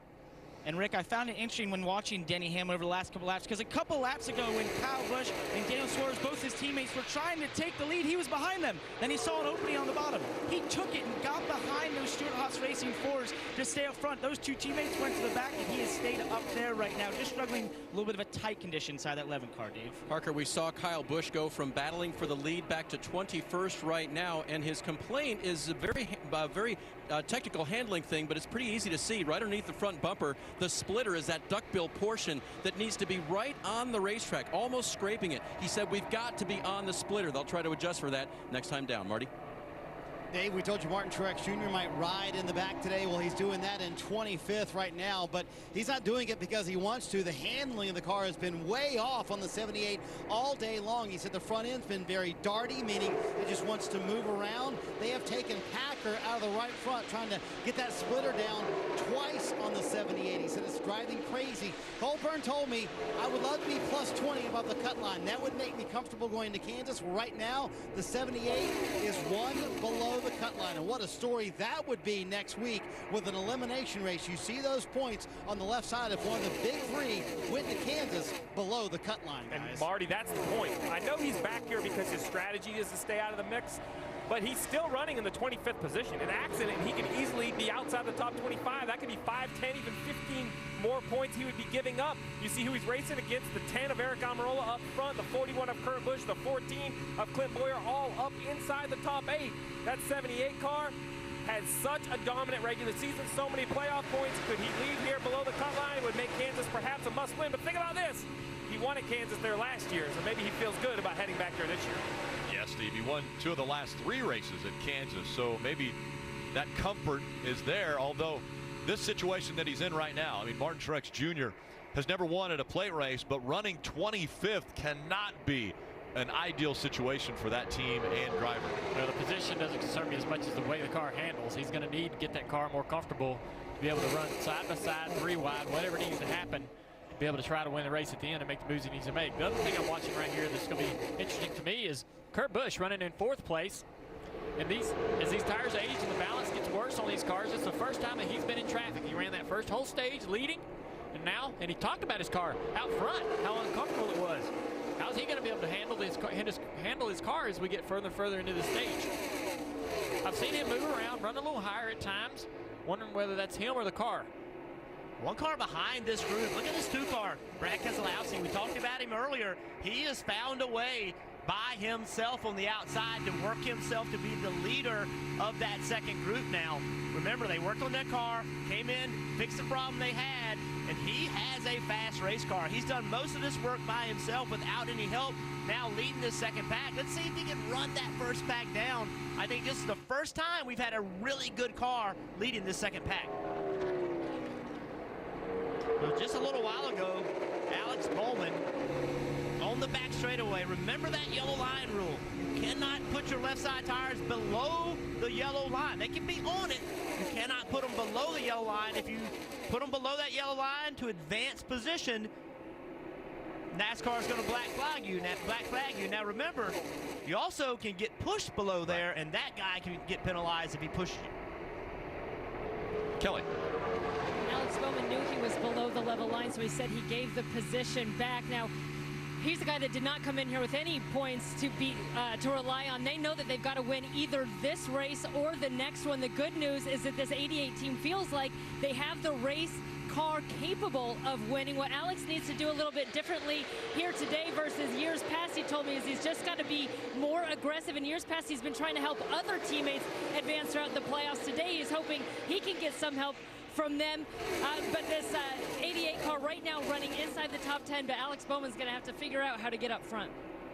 Well, Kelly, the way to get up front is follow that 2 car. Keselowski caught the 19 of Suarez, drove underneath him, put Suarez in the back, and now Alex Bowman followed him to pick up that spot 1 car at a time. That's what you're going to have to do. They got the car to do it now. Keselowski is the car that can drive but what's to he the going to front. do now? He's caught his teammates. Now, does he take advantage of his teammates and try to continue to go past them, work his way toward the front, bust up the Stewart-Haas foursome up front? Well, if I was his spotter and I saw what Kyle Busch did earlier, I'd say, you know what? We're on our own right here. If a hole opens up, you take it. You take that spot. Hey, listen, it's great working with teammates. Up front, it's easy, right? What they got going on right here with Stewart-Haas Racing, yes, stay in line all you can. But when you're back here and you're trying to get yourself to the front, you can't do that playing nice. You got to go and take those spots. All these decisions being made at speeds over 200 miles an hour. Alex Bowman shoots way out to the high side. Now, Brad Keselowski still trying to move up. Now they've caught that lead pack. You're not going to miss a thing as we go NASCAR nonstop from Talladega. There's nothing better than baked empanadas. No. Fried. Extra spicy mole. No, sweet mole. My grandma's tamales. No way. My wife's arepas. I'll talk tacos. Chicken. No. Carne asada. Let's get carnitas from this truck. No. Pastor, this truck. On flour tortillas. No. Corn. Hard shell. Solo con Coca-Cola. Now eat this with a Coke. Una Coca-Cola. Gotta have a Coke. Now that's what I'm talking about. My tacos are best with a Coke. Golden Corral's Beef Lovers Banquet with our all-new bacon-wrapped sirloin filet, smoked beef brisket, portobello top sirloin, and golden delicious shrimp. The Beef Lovers Banquet. Golden Corral, your choice. Rules. Wow. Bank of America gives Rachel the power to stay on top of her money, so she's ready to make moves. Think you can get this place? Really hope so. Erica, what's my credit score? Your FICO score is 705. That's good, right? Let me see. I think so. Just talk, type, or tap to find better money habits, know-how, and more with Erica, your virtual financial assistant, only from Bank of America. Here's a good Halloween trick. Buy a bunch of Reese's. There you go. Turn off all the lights in your house. Yeah. And then just don't answer the door. Not sorry, Reese's. Kevin here says Mobile One annual protection has proven to protect for 20,000 miles. It'll save you a lot of time. Dad, with all this extra time. Sorry, buddy. Kevin and I have a tea time at 11. 20,000 miles guaranteed. Mobile One annual protection. Melty cheese, grilled onions, and steak on this foot-long Philly are so flavorful. Man, do I love a good steakhouse. Steakhouse, nice. You would not believe what they are doing in there. Making cheesesteaks? What are you, one of them? For a limited time, try classic or spicy foot-long Philly. This is how you Sonic.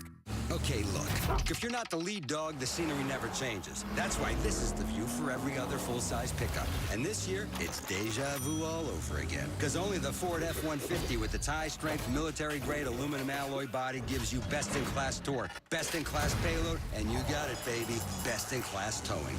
Still leading the pack. This is the big dog. This is the Ford F-150. It doesn't just raise the bar, pal. It is the bar. A look inside the secretive world of North Korea. This storm has touched virtually every corner of this state. No signs of backing down. 911 received about 1,100. Get NASCAR coverage when you're on the go with NASCAR Mobile. You can search NASCAR in your app store or visit NASCAR.com/mobile. That app puts NASCAR racing right at your fingertips. And chaos back here, the second pack. As organized as the front pack is, unorganized is what I would say, and racy back here in this second pack. Ryan Newman on the bottom of the racetrack. He's actually 2 laps down, had to pit on the green. But yeah, this second group, it's been crazy.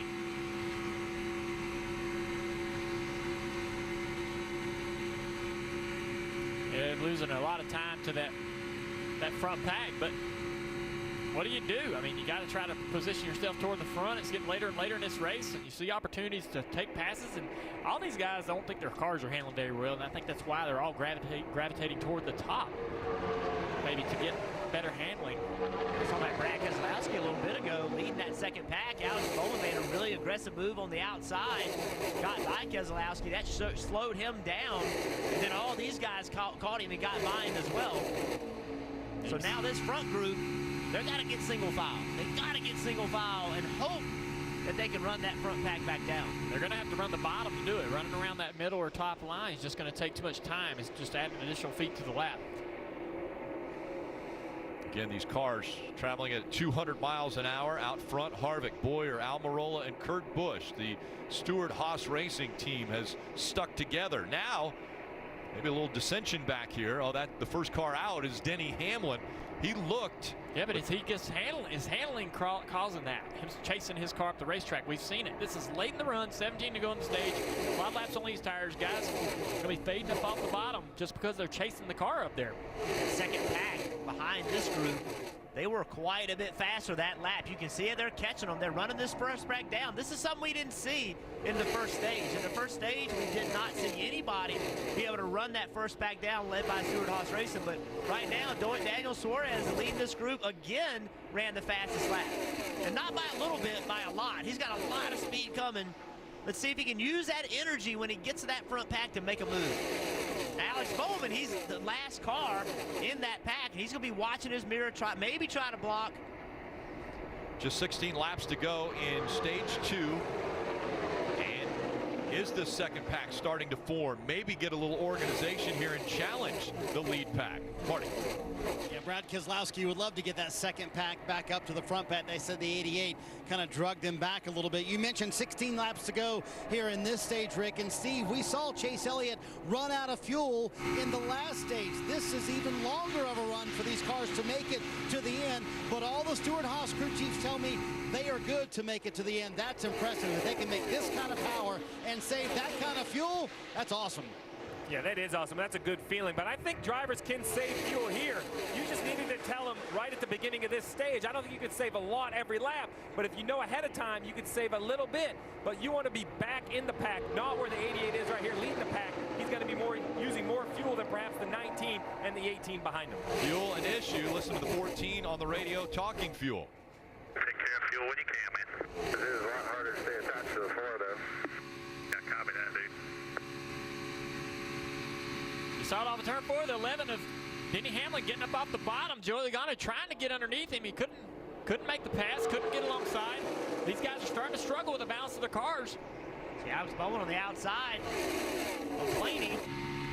He's lost that lead pack. He was right behind him. Denny keeps it on the bottom here. They go behind him. See if Alex Bowman can clear Blaney. Jumping that inside line, he can't do it. Blaney's got some help from his teammate behind him. Blaney hoping that Keselowski can give him a shove, and those two working together could potentially reel in that group in front. Marty. Meanwhile, in the back, Martin Truex Jr. and some growing concern in this camp for the 78 car. Here's what Truex said a little while ago on the radio.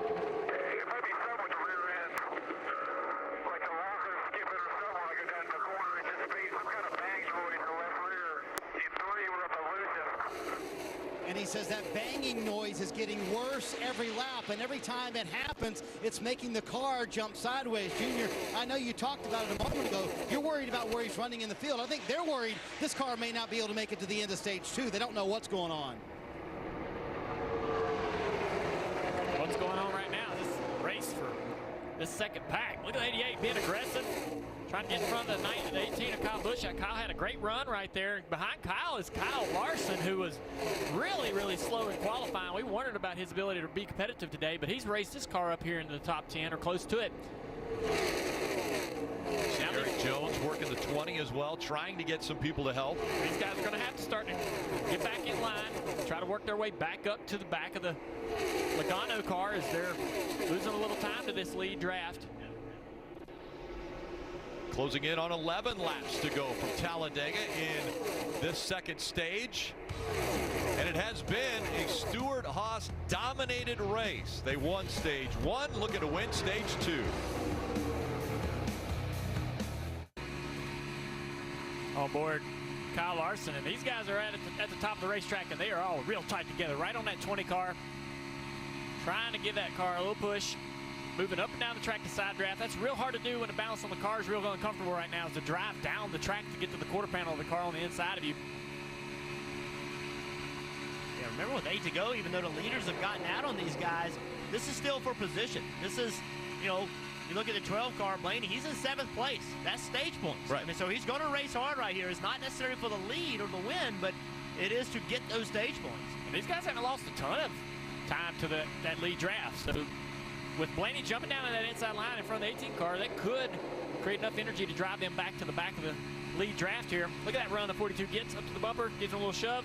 This 20 car hanging on this quarter panel of the 88, it's going to prevent this pack from catching that front pack, though. There's just not enough energy. They'd have to get single file.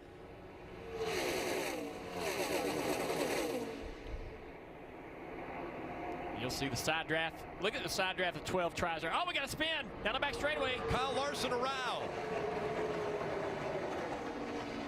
And Kyle Larson, as poorly as his car was handling, to start the weekend, he goes around and bringing out the 4th caution of the day. He didn't hit anything, but it tore the right front fender up on that car. Another 1-car spin here at Talladega. See the damage on the right front fender.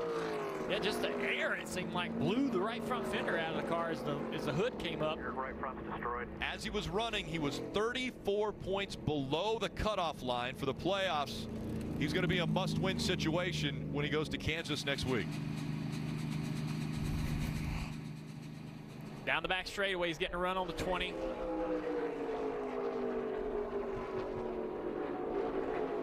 Oh, he blows a tire. Did he blow a right front tire or something? Yeah. What if he had a tire unwind just like the 22 did? I don't know why a right front would make him spin out, though. You hear the tire blow out. All right, guys, we're wrecking here. Looks like we blew the left rear. Yeah, it had to be a rear tire to make him spin. Gas up. Yeah. Right there. Incredible. Yeah, amazing. Look at Brad Keselowski. See, the right front blew and it was spinning, and then that's what broke the right front fender. Watch this, what Brad Keselowski sees. You're holding even third here. We're right in front of you, right in front of you. Come on through here. Brad never heard the spotter. That happened so quickly. That's just a response. Good job by Brad. And not the day that Kyle Larson was looking for. All right, 6 laps to go, Steve, in this stage. Well, Rick, it really comes down to how valuable are stage points. The better decision for winning the race is to pit right here before the end of stage 2 under yellow. Probably put on 4 tires of fuel, set you up very nicely for the final stage. But that's easier said than done. Points will be awarded in just 6 more laps. If you want to win those points, you stay on the racetrack. And Steve, the problem now is you have 2 drivers with Stewart-Haas Racing that are in a little bit of a situation where they need the points. The other 2 guys could go out there for the win. Yeah, and I really think that strategy will split. I like points here, Kelly. All this 88 cares about is winning this race, so the call was to get 4 Goodyear tires and Sunoco fuel for Alex Bowman, who said his car was getting just a little bit tight and he was lacking overall grip, Marty. Brad Keselowski on pit road, trying to take some tires and some fuel here. You heard Steve say it. If you want to win the race, the call right now to come to pit road, Paul Wolf does that. Also on pit road, Martin Truex Jr. said, we've got to take a look at what this issue is. He said, I think something in the rear axle is broken. We've got speed. I just can't drive it, Rick. Hard times for the 42 of Kyle Larson, the 78 of Martin Truex Jr. fighting something in the rear end. It's been all smooth sailing for Stewart-Haas Racing, though. Ford has been dominant today, and they've been dominant at play tracks.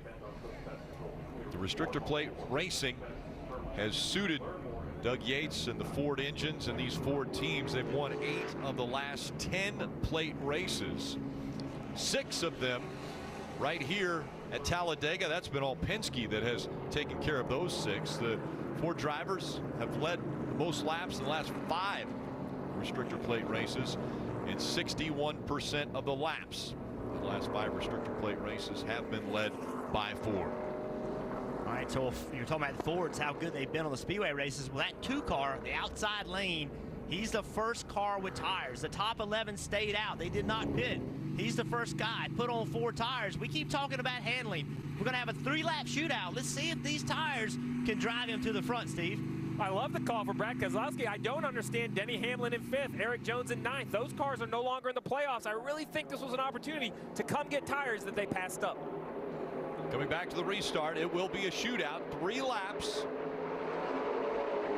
Will Stewart-Haas Racing once again try to get organized and fall to the bottom of the racetrack? Up through the gears again. Green flag. Kevin Harvick dives to the bottom. And once again, Stewart-Haas Racing falling into line. I didn't know if they'd be able to make it work. I saw Joe Logano trying hard to push those guys forward on that outside line and not allow that to happen. But look at how that bottom line is organized. And Joe Logano is in real trouble here. Falling backwards is the 22 of Joey Logano. In line, the 18 of Kyle Busch jumped in just behind Ryan Blaney in the 12. Logano really wanting to get to the bottom. Just nowhere to go right now. His teammate, remember, he has tires. Can he get to the 22 and push him up in front of this pack? And will the fresher tires make him more aggressive as it comes down to 2 laps to go in stage 2? So Keselowski, to take advantage of those tires, we're going to need this run to go on a little bit so that cars start handling badly. Then he can take advantage of it. So right here on the outside of the 95 car, Regan Smith, you can see Regan can still run wide open. So no advantage just yet.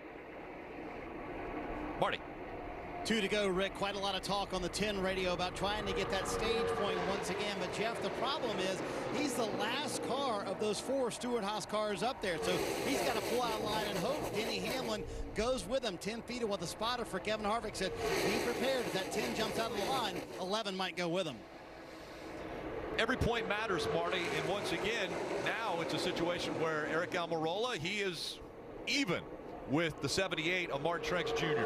running 1, 2, 3, 4, all but 2 green flag laps today.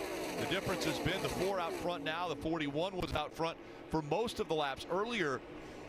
That's 99 laps led. This outside lane with Austin Dillon trying to run himself up through there, being pushed like by Logano. That's going to take some energy away from that bottom lane. Oh, Brad Keselowski gets to the outside of his teammate. Now Joey to the bottom. And this the final lap, the final time out of turn 4 before they come into the tri-oval. What an incredibly dominant performance we've seen from Stewart-Haas Racing through the first 2 stages. This time it's Kevin Harvick. They stay in line again. Harvick, Boyer, Kurt Busch, Almirola.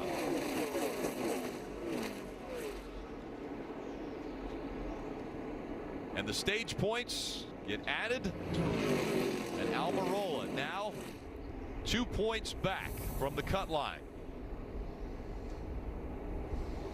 Stewart-Haas Racing has been unbeatable, and Kevin Harvick wins stage 2.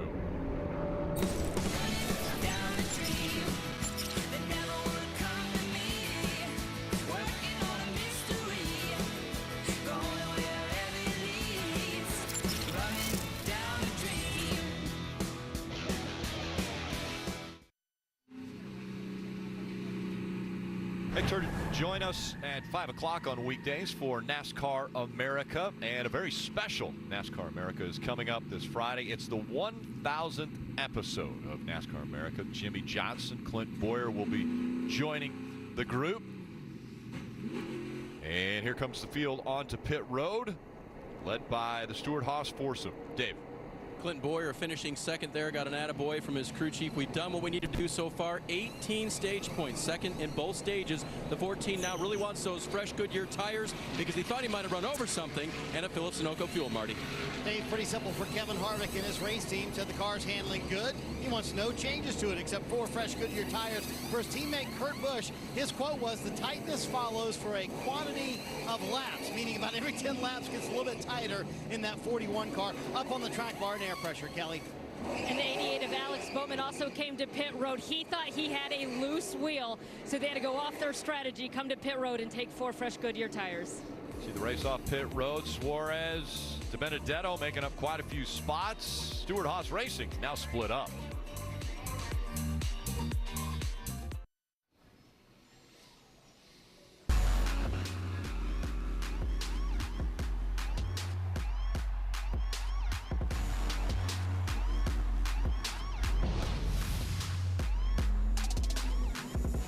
And let's go now to Steve Letarte and DJ on the Peacock Pit Box. Well, DJ, second stage, same story. The 4 SHR cars choose to stay out, and that late yellow, but it works. They finished 1 through 4 on the stage.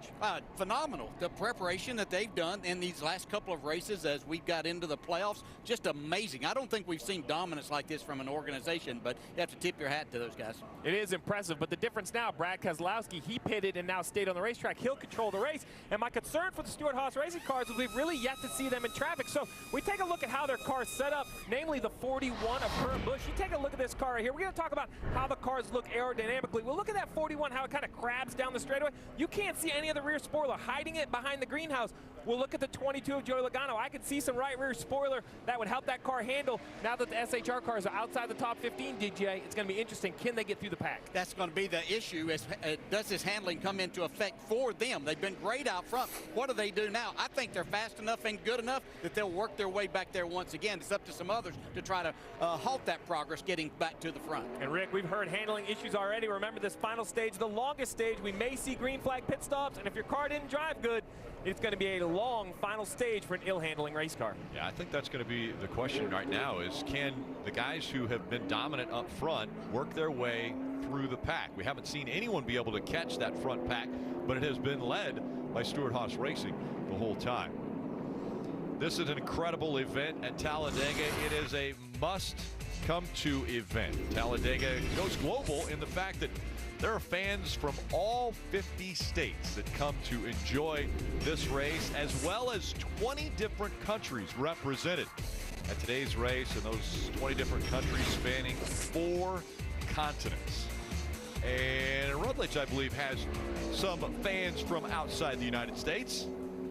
Rick, I sure do. I'm over here just outside of turn 4 with 20 Canadians who rented an RV. Everybody came down here. How did this whole trip happen? This whole trip happened thanks to this guy and our boss right here. Yeah. And what do you guys do for work? We're in the HVAC industry. Well, this is the appropriate time on NBC to give a shout out to your boss. What's the name of the company? This is Keith Brown right here. AK Brown's our company. In what part of Canada? We're from Calgary, Alberta. Calgary, Alberta, and there are 20 of you that came down here for the race. Has Talladega lived up to everything you hoped it would be? Oh, beyond, I would say. and I noticed there's no Canadian beer here. It's all domestic with you guys. Well, we got to pace out the weekend, right? You have to, right? It's all diesel all the time. All diesel all the time. You guys, talk about a great boss. Our boss brought us to Talladega also, so this is really cool. And you know what? He was going to go by an alias as Mike Wells all weekend long. He's gotten into every restaurant in town, you guys. He got the best seat in the house. 20 Canadians here for Talladega. How awesome is this, Rick? That's a pretty good alias, too, by the way, Rut. It works everywhere. Yeah, if you're going to use one, use that one. So 2x2 once again. Let's listen in to Brad Keselowski's radio on lane selection. What do you think here? The leaders been taking the top? Yeah, they've only been taking the top and letting the guy to his left is letting them in. I don't think that's going to happen with the car behind you. So bottom line.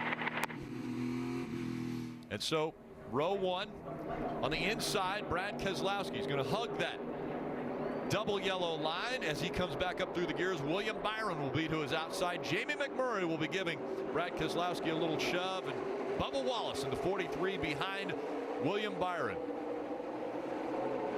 And no teammates working with each other right here. First time we've seen a restart without teammates leading it. That bottom line's more organized. Jamie McMurray closer to Brad Keselowski. Byron not much help from Bubba Wallace right now. Here comes Bubba with a run. Trying to give a little bit more of a shove here. 3 wide behind him. Here comes Kurt Busch in the 41 right up the middle. Whoa, look out. And a little shove Jamie there. McMurray makes a block that throws the 21 down the racetrack under the line. 4 wide as they go into turn 4 or 3. 4 wide. First we've seen of this. Business always picks up in the third stages of these races. And I think it's important. We heard Dale Jarrett, Steve Letarte talking about handling. We saw how the 41 car is skewed out. Right now, new tires need to pick these spots up, because if you don't get them now, it's going to become more difficult as your car handling starts to go away. Now 3 wide as they dive into turn 1. Oh, Bubba Wallace on the nose of the 22 car almost turns himself around. Logano has to check up a little bit. Look at the separation it creates. An organization up front. The first 5 cars have tried to stay in single file, but behind them, it's 3 wide. And black flag's going to be displayed for the 1 of Jamie McMurray, forcing the 21 below the double yellow line. They said they would possibly black flag you if you did throw that block. It's kind of a gray area, but let's take a look at this replay and see if we get a good look at it. There's Jamie McMurray. Paul Menard ducks down low. Jamie sees him, goes down there to block it. Yep, that's a force below. Hard to argue that call that NASCAR's made. Yeah, now the rule is if you push someone below the yellow line in an effort to keep them from passing you, they can black flag you. That was pretty obvious. So that will be unfortunate for McMurray, who started up in the 2nd row. He'll have to come to pit road.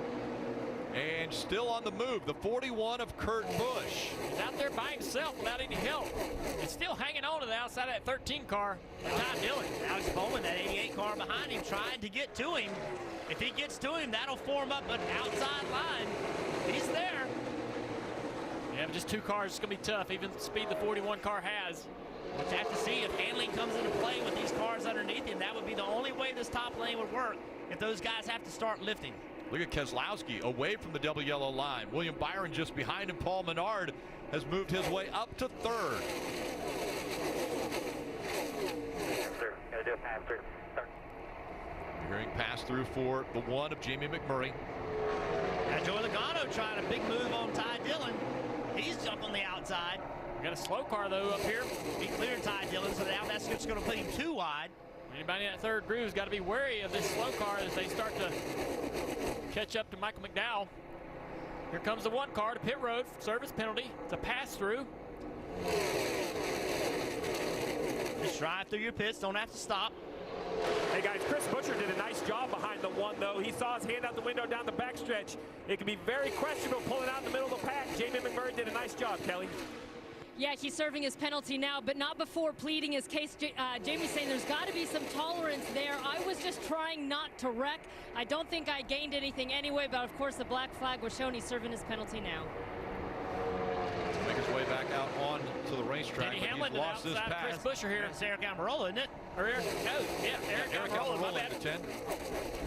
He made a great move right there to the outside of the 37, and now Daniel Suarez is coming up there thinking he might want to jump in front of that 10 car. Daniel didn't commit to either one. He's kind of watching, trying to decide what he wants to do. Have to make a decision quickly. Things heating up front now as people trying to decide what line to be in. Coming out of that line, the 19 of Suarez has jumped up in front of... Suarez on the outside of the 21. He got a good side draft on Menard there, and he's got great help behind him in a fast car of Eric Almirola. This could be great for this outside line to finally prevail. Look at everybody moving up. Look at everybody see that coming. Their spotters are telling them to get up the racetrack. William Byron saw it coming. William Byron with a little bit of a lead on the 2 car, but good. They're all together on the bottom. Good organization there to push Brad Keselowski back into the lead. That 3rd lane's starting to work now. Jimmy Johnson in there. Remember we saw Jimmy Johnson in the wall. How about the 42? I had written off Kyle Larson. He's right back in the mix. Now the bottom is not organized. There's a big gap between 2nd and 3rd place. Could help this outside line if they can form up. Parker.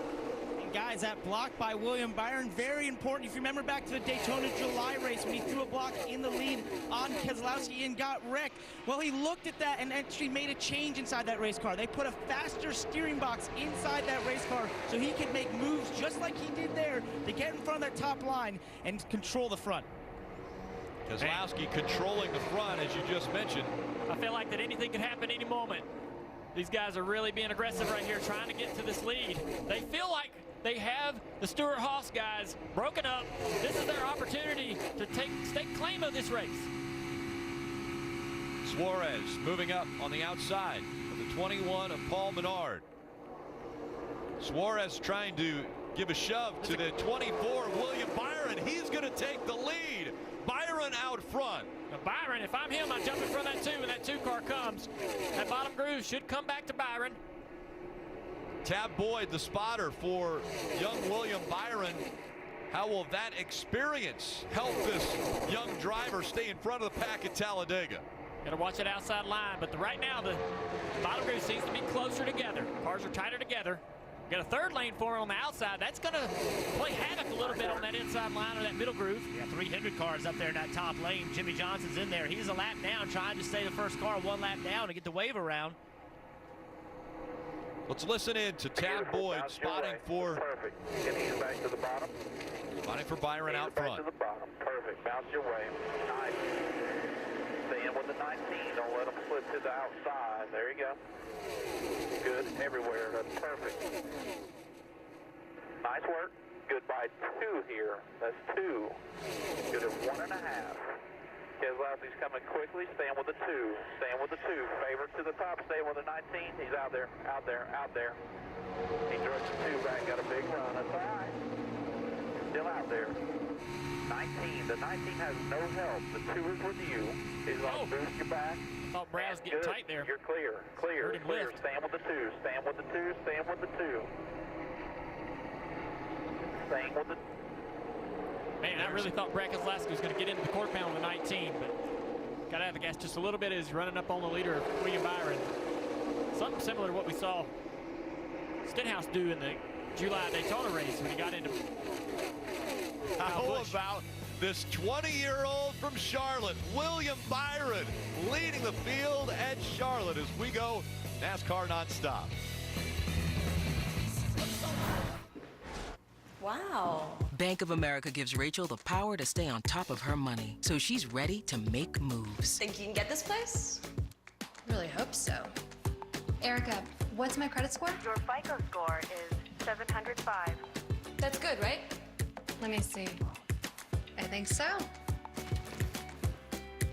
Just talk, type, or tap to find better money habits, know-how, and more with Erica, your virtual financial assistant, only from Bank of America. Kevin here says Mobile One annual protection is proven to protect for 20,000 miles. It'll save you a lot of time. Dad, with all this extra time. Sorry, buddy. Kevin and I have a tea time at 11. 20,000 miles guaranteed. Mobile One annual protection. Is it too early to start celebrating Halloween? Well, if you're celebrating by eating Reese's, then no. You're actually late. Not sorry, Reese's. Melty cheese, grilled onions, and steak on this foot-long Philly are so flavorful. Man, do I love a good steakhouse. Stakeout, nice. You would not believe what they're doing in there. Making cheesesteaks? What are you, one of them? For a limited time, try classic or spicy foot-long Philly. This is how you Sonic.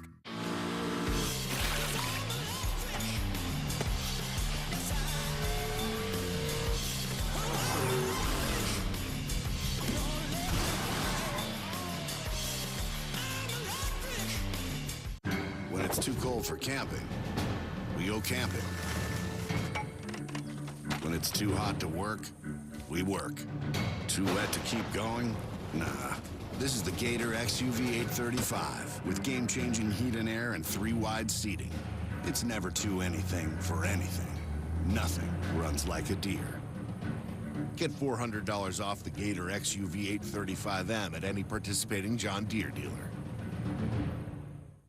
Okay. Okay, look, if you're not the lead dog, the scenery never changes. That's why this is the view for every other full-size pickup. And this year, it's deja vu all over again. Because only the Ford F-150 with its high-strength, military-grade aluminum alloy body gives you best-in-class torque, best-in-class payload, and you got it, baby, best-in-class towing. Still leading the pack. This is the big dog. This is the Ford F-150. It doesn't just raise the bar, pal. It is the bar. This is Wednesday night hockey, and this is the biggest stage. But will the Caps put up the numbers to beat Broadway's Blue Shirts? It's a Wednesday night hockey doubleheader on NBCSN. NASCAR Monster Energy Cup Series racing from Talladega Super Speedway. It's the 1000bulbs.com 500, and you saw it during NASCAR Nonstop. Penske making the power move to get by William Byron, and now they're running 1 and 2, but separated. So now it's Logano who's moved up. Ooh, big move there. The 19 of Suarez almost got turned by the 10 of Eric Almirola. He had to lift. Now Eric Almirola's going to the back. He did a lot of work to get to the front, and that one move, look at all the spots he gave up. But if he hadn't lifted, it would have been a wreck. It's broke up that inside line, too. Yeah, Logano's dropping like a rock as well. He goes back to his teammate Ryan Blaney, and the 12 catches him.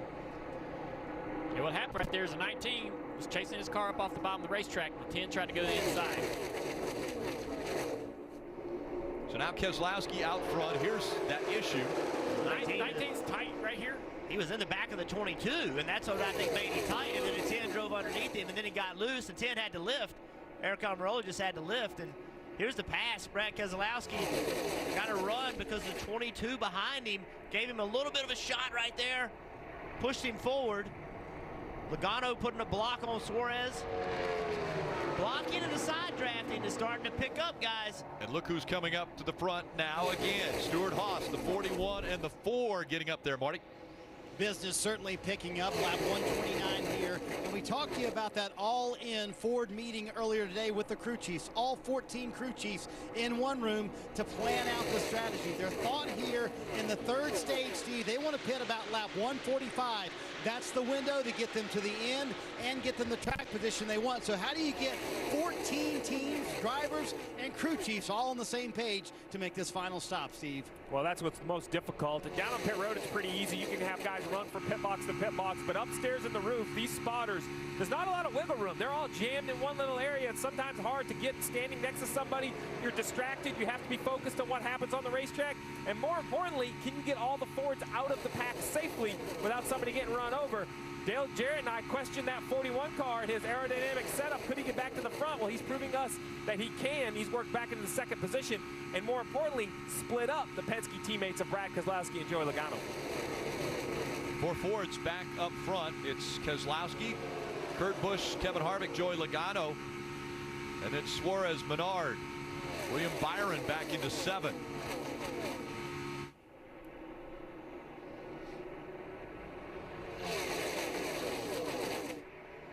Now once again, that low line is starting to form, which we've seen through stage 1 and stage 2.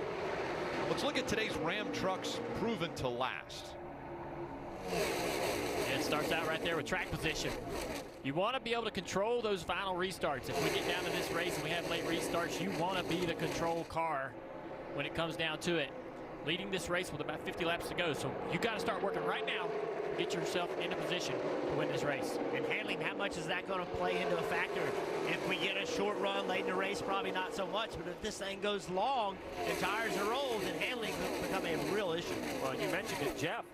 Tires. I expect to see green flag pit stops. 2 is the safe bet as far as the pit stop goes to make sure you don't lose the draft. But I'm really thinking I want 4 tires. I want to make sure my driver has the best and freshest Goodyear tires to battle these closing laps in the final stage. As strong as we've seen the Stewart-Haas racing drivers, they still have to get by one of the best, Brad Keselowski. 5 wins here at Talladega. Joey Logano, 3 wins of the active drivers, and they're running in the top 4. So currently separated by 2 Stewart-Haas racing drivers in Kurt Busch and Kevin Harvick. This is what we thought we'd see. Penske versus Stewart-Haas. when it came down to it, these two teams are the teams that have been the most successful, with Stewart-Haas being the fastest this weekend, but Penske having the most history of success over the plate racing. All right, we showed earlier the 41 compared to the 22 in their aerodynamic setup. I don't think anything pays it off more than when you look at the first and second place car. Look at how much green spoiler you see on the right side of the two car versus the 41. They're in line. They're running straight down the straightaway. That is multiple inches of spoiler. When we talk about crab walking these cars or skew, that's a lot of drag difference between those two cars. But Dale Jr., that's also a lot of downforce when you get in a bad situation. So in practice, Brad Keselowski talked to his crew chief, Paul Wolf, and said, I don't feel very comfortable with the skew and the way we had this car trimmed out. I'm way too loose getting down into turn 3. So they've made some decisions during the weekend to dial some of that skew out that you see in the 41 car to make his car more comfortable in the traffic that he's going to be in today in the race. Seems to be paying off for these guys. Yeah, these are options that teams have. They can point that rear end one way or the other. You know, when we go next week to Kansas, they're all going to be to the right as far as they can get them. But here, you want to go to the left because it takes downforce away and it takes drag away and creates more speed. But there's a payoff for a bad handling car. Marty. And Rick, one other thing to notice, 7 of the top 9 cars right now, those Fords who want to pit together, there is a lot of code talk going on right now. I heard the 10 team say, are we sticking with Hot Dog? I've heard another team saying, are we sticking with MGD? Of course, that was a 2 team. So a lot of code talk going on right now. You know, pit stops are near. If one of them yells Omaha, I'm going to say that that might be the code for Peyton Manning. Jump in. Keselowski, Kurt Busch, Kevin Harvick, Joey Logano. Again, the possibility of green flag pit stops coming up, so we want to take a quick break before that happens.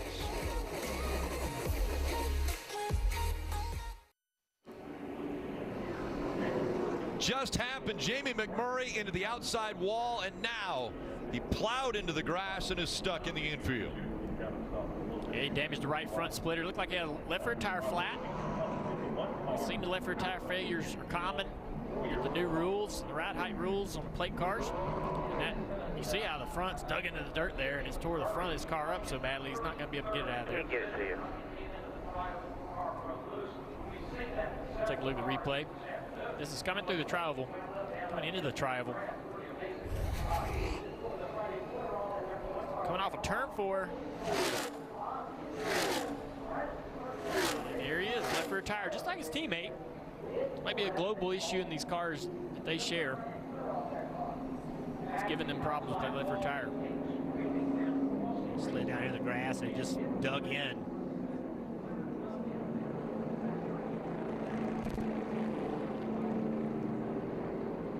That turf we saw last week and a few weeks ago at Charlotte. Hopefully be put in all these racetracks. You see, Jamie was trying to get out, couldn't. So the crew gets to him. Probably wants to stay in the car. In spring practice, he had another issue. We saw him flipping down the back straightaway. And I believe he had a left rear tire issue there. Same issue. So I think, Steve, they got to talk to these, you know, these teams and say, hey, what's going on with these left rear tires? Why are these left rear tires failing on these race cars since we went to the no ride height rule? Yeah, Dale, I think you're absolutely right. And you mentioned a global issue at Chip Ganassi Racing. You know, it's one thing to think you have bad luck when you see both team cars have a flat left rear, and now Jamie McMurray 2 races in a row. Something has to be decided or changed with their setups or their ride heights. I mean, you have to finish these races, and it seems like most of the accidents we've seen today is because of flat tires. And for that reason, Rick, you know, these pit stops right here, I would be looking to put some fresh left side tires on it, not exactly knowing what the issue is. Man, this is a great time to get 4 fresh tires on it, 51 to go. You're probably going to have to come back for fuel at some point, but let's get some fresh rubber on the race car. That footage we were showing was from earlier this year. He wrecked down the backstretch when the left rear tire went down. Now, on the tri-oval, he wrecks and stuck in the grass, so the safety crew's there to him now, and you're seeing the teams getting ready once again. The 6th caution has come out, 51 laps to go, and that is too far on fuel to make it all the way. Race leader Brad Keselowski leading the field onto pit road, Dave. discussion down here about whether to stay out for some teams. Kyle Busch's team had decided to do that, so that'll be interesting. Joey Logano's team, on the other hand, they want 4 fresh Goodyear tires and Sunoco fuel. His car right now just a little bit free through the tri-oval, a little tight on compression in 3 and 4, Marty. Dave, you're going to see right side tires for both Brad Keselowski and Kurt Busch. He said, we're in great shape. I cannot lose my track position for Brad Keselowski. Paul Wolfe told him, I know you want more speed. We'll maybe dial that out for the comfort you want inside the car. The 41 right side tires, he said he was a little bit free, but pretty good at the end of the run. That 41 quickly off pit road, guys. Yeah, winning the pole position gives you the opportunity of the #1 pit stall. Kurt Busch has taken advantage of that, and he wins the race off of pit road in front of Brad Keselowski.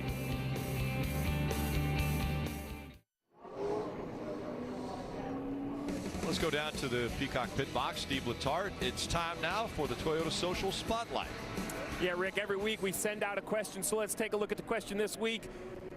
At the beginning of the week, we sent out, Toyota Racing wants to know, on the white flag lap here at Talladega, what position do you want to be in to win the race? We've got a bunch of different answers. Aaron right here, somewhere between 3rd and 6th with a good dancing partner. You always need help here at Talladega. Another one right here, want to be on the lead lap on the white flag because it seems harder to make that last lap pass, so they want to be in the lead. And this right here, though, might be the most straightforward but the most honest answer, which is still inside the car and not in the garage. But guys, from what I've seen today, we talk a lot about handling and tires, but the leader really has dominated the race. I think you're doing everything you can for track position. Remember, this pit stop outside their fuel window. We're going to see everybody on pit road one more time. Love the call by the 18 of Kyle Busch, stayed out. He should be the leader of the race. All right, guys, what do you think? Where do you want to be? I mean, I want to be up front. Yeah. I'd want to be leading the race. Controlling the race, controlling the last restart.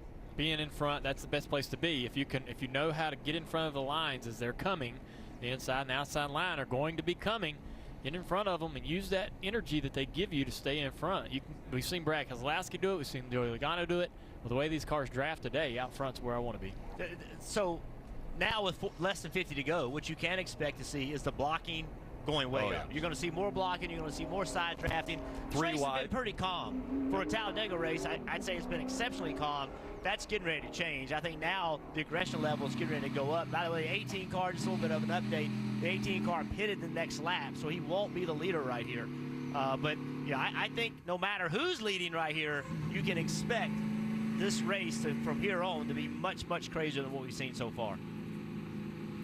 It looks like it's going to be Kurt Busch who's going to end up being up front. And now looking about the top 10, you've got Kurt Busch, Brad Keselowski, Kevin Harvick, Ryan Blaney, Clint Boyer, Eric Almirola, Menard, Logano. Again, Fords have risen to the top, and it's all Fords in the top 8, Kelly. Well, it was a 28th place finish last week that has the 88 team of Alex Bowman feeling like they must win this race or the next one to stay alive in the playoffs. You need a dancing partner out there, and it sounds like his teammate Chase Elliott has offered up his services.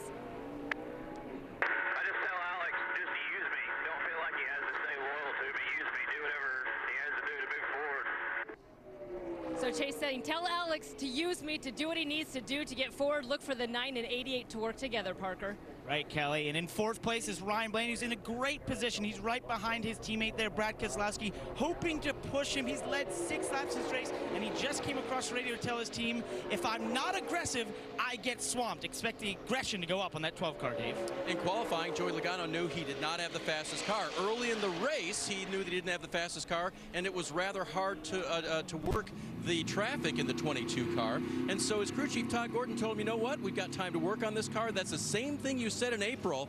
And you know what they did? They won this race in April, Marty. Dave, how do you recap the day for Brad Keselowski? 41 laps into the race, they found out they had a loose left rear wheel. They came in, they fixed all of that. Now he's back on the lead lap with a shot to win this race. They have been so good at Talladega, but the concern for all these teams now, Steve, can they make it to the end on fuel? They've told Brad, you may have to use your switch or your reserve fuel just to make it to the checkered flag, much less overtime. This is going to be tight for these teams. Well, I bet on another yellow and perhaps overtime. Burton, what happened? I climbed off the pit box. The 18 was a leader. I climbed back up, and he's nowhere to be found. Yeah, he pitted the next lap. Now, see, Kurt Busch on the bottom. He picked the bottom because look behind him. You got Harvick. Behind him is Boyer. That puts those Stewart-Haas teammates back together again. But on the outside, it paired up two Penske drivers. Penske drivers on the outside. Stewart-Haas on the inside. And once again, diving into turn one. Look what happened there. Boyer got a bad restart. I wonder if he did that on purpose. Yeah, the 10 jumped in front. He's allowed his teammate to get inside there on that line. And now all four Stewart-Haas cars back on the inside, back organized. Oh, my goodness. They did it again. They did.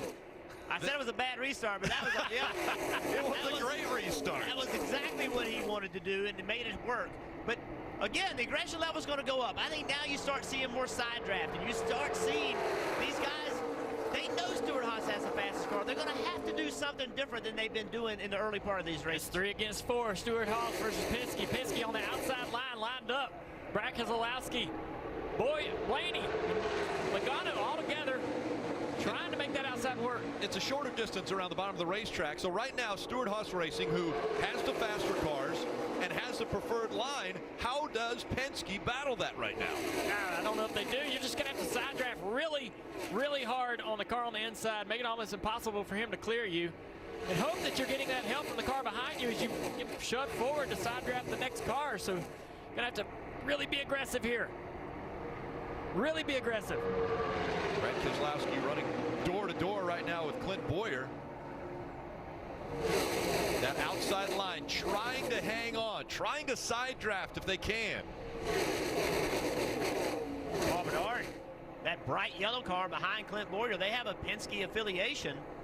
They work with Penske, cars, engines, technology. But he's stuck there having to help Clint Boyer. Little replay right here. Watch Kurt Busch and Martin Truex Jr. They're in the pack. Kyle. They intentionally get out of the pack. They're going to go to the back. Now, keep in mind, both of these cars pitted. They came back in, topped off with fuel. They pitted on lap 140.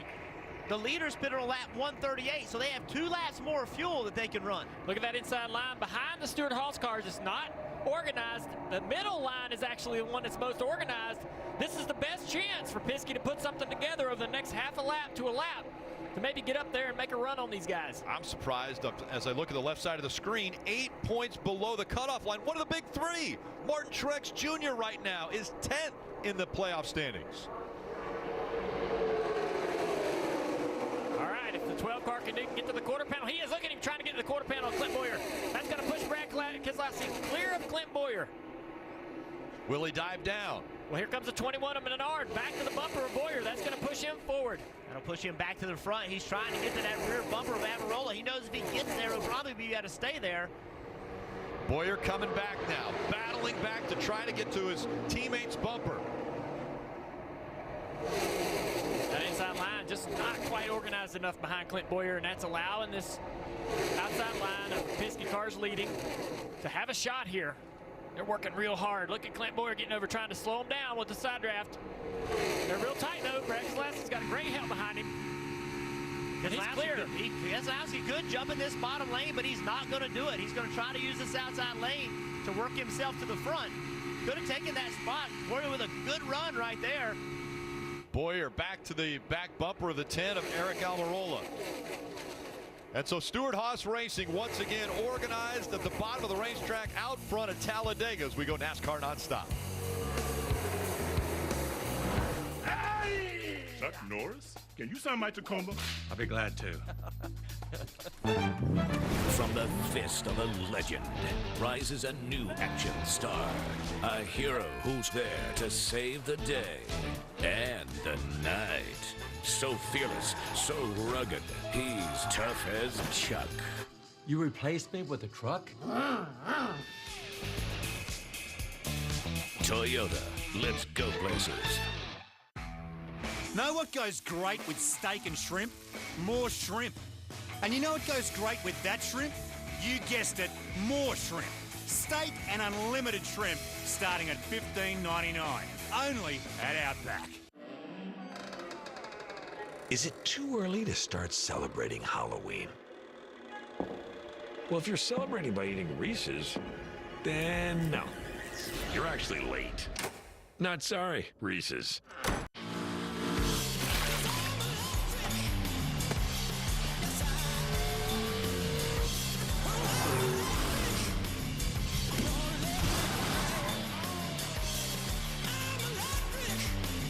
Nothing says fall like a homecoming football game, so let's promote our fall travel deal on choicehotels.com like this. Touchdown.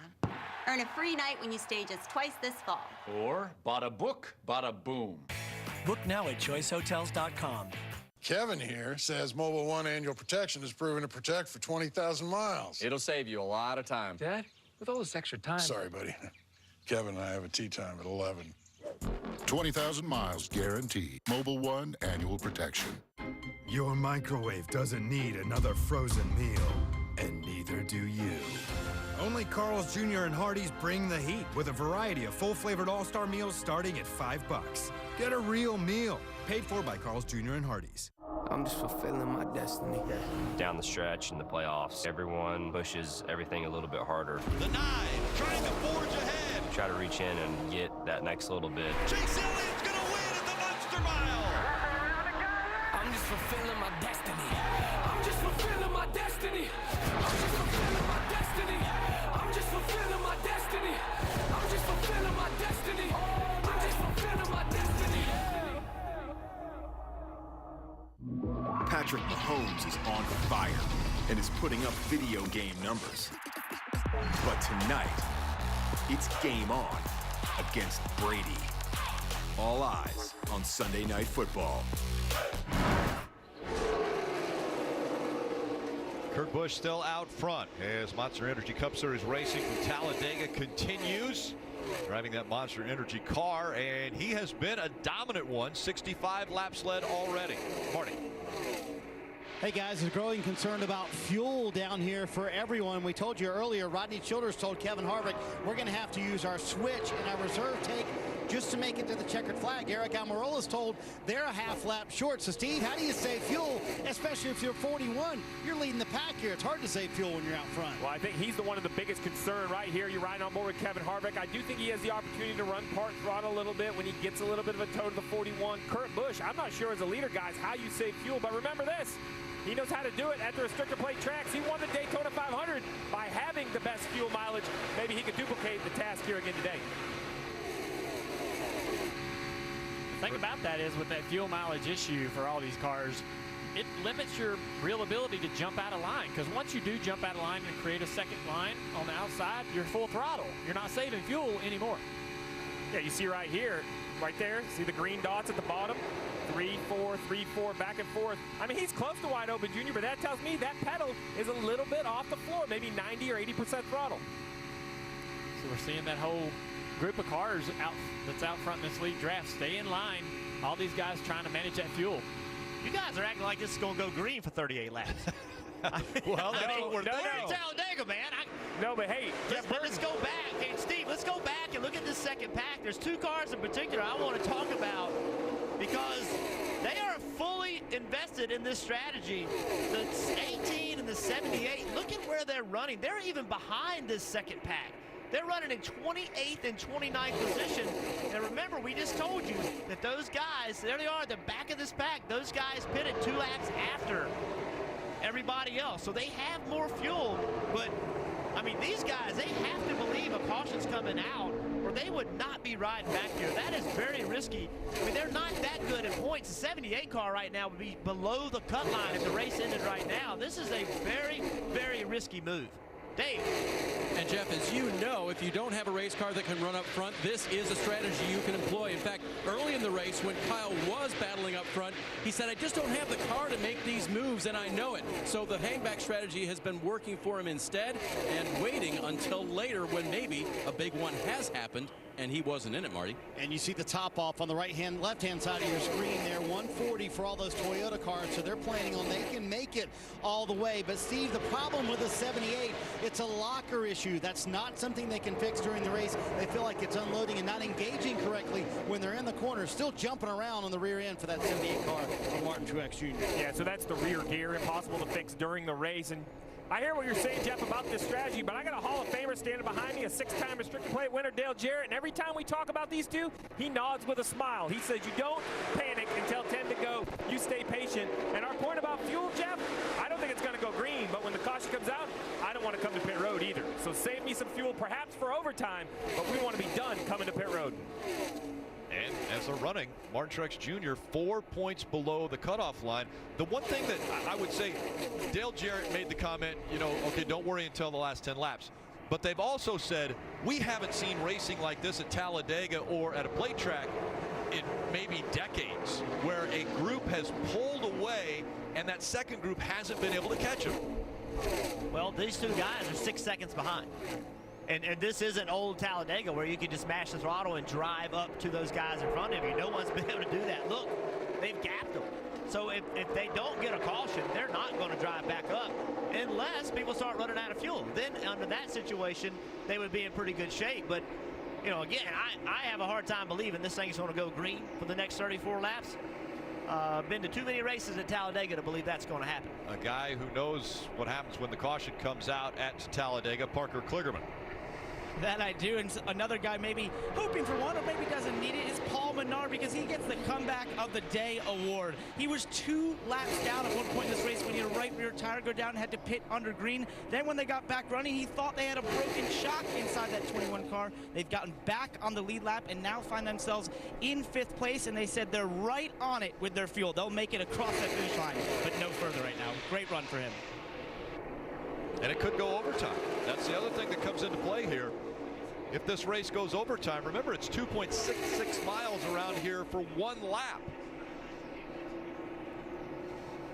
Watching this second line of cars, second group of cars behind this first pack. They sort of singled out as well. Not as much side by side in that pack as they're running a little bit higher around the racetrack. They're probably challenged by some of the handling being this far back in the pack. Not quite as clean as the air that they're having in the front of the pack. So you see that line they're taking, running higher. So much faster to run the bottom. Yeah, just add, you can. Yeah, just add feet to the lap here with the SHR cars leading that front group. They are going to be towing that lead pack so quickly. That second pack, you see the second car in line, Jimmy Johnson. He had an incident earlier in the race. He's a lap down, but right now he's currently the recipient of the free pass if a caution comes out. So Jimmy Johnson currently running in 32nd. Kurt Busch still leading out front as we go NASCAR nonstop. Best tailgate, brisket. No, real football y pollo asado. Hoops and wings. Dude, subs. Hot dog. Chili dog. No, Dodger dog. It's gotta be crawfish. Now you're talking. Burgers. 7-layer dip. Ribs. No contest. Hummus. What? You need a hot grill. And an ice cold Coke. Of course. Football and Coke. Come on. It's got to be Coke. Game day. Race day. Calls for Coke. You know it. Grab yourself a Coke. It's Tailgate 101. Some restaurants say you should drink your meals. Well, America deserves better. At Carl's Jr. and Hardee's, choose from a variety of full-flavored all-star meals starting at $5. Get a real meal, paid for by Carl's Jr. and Hardee's. The demands are greater. The expectations higher. The jobs tougher. The world moves faster. So we made your truck even more capable. With legendary Hemi and proven Cummins power. No wonder more people are switching to Ram than ever before. During Ram Power Days, get an average $8,969 in total values on the 2018 Ram 2500 with a Cummins diesel engine. Know what goes great with steak and shrimp? More shrimp. And you know what goes great with that shrimp? You guessed it, more shrimp. Steak and unlimited shrimp starting at $15.99. Only at Outback. Oh my gosh, I see it. Oh my gosh. It has a heartbeat. I'm graduating from college. Whether it's a big thing, small thing, or something unexpected, PNC will be right there when you need us. Because when it comes to your finances, if you focus on today, tomorrow has a way of working itself out. PNC, make today the day. In the NASCAR playoffs, the energy transforms everything. The pack is flying apart! An infield becomes the place to be. A spectator becomes a fan. An experience becomes unforgettable. You lit the track on fire! And a driver becomes a champion. Quite the party in Victory Lane. Be theirs. These drivers lay it all on the line. Threading the needle. Get your tickets to the NASCAR playoffs by visiting NASCAR.com/tickets. America can't wait for more of TV's #1 news show. Maybe she knows how the plane disappeared. Get ready for a bombshell. It was a stowaway on 828. Manifest. New tomorrow on NBC and stream anytime. And the field slowing down once again. A caution has come out. A tire got away. I believe that was from the 7 team of DJ Kennington. And so they will have to retrieve that.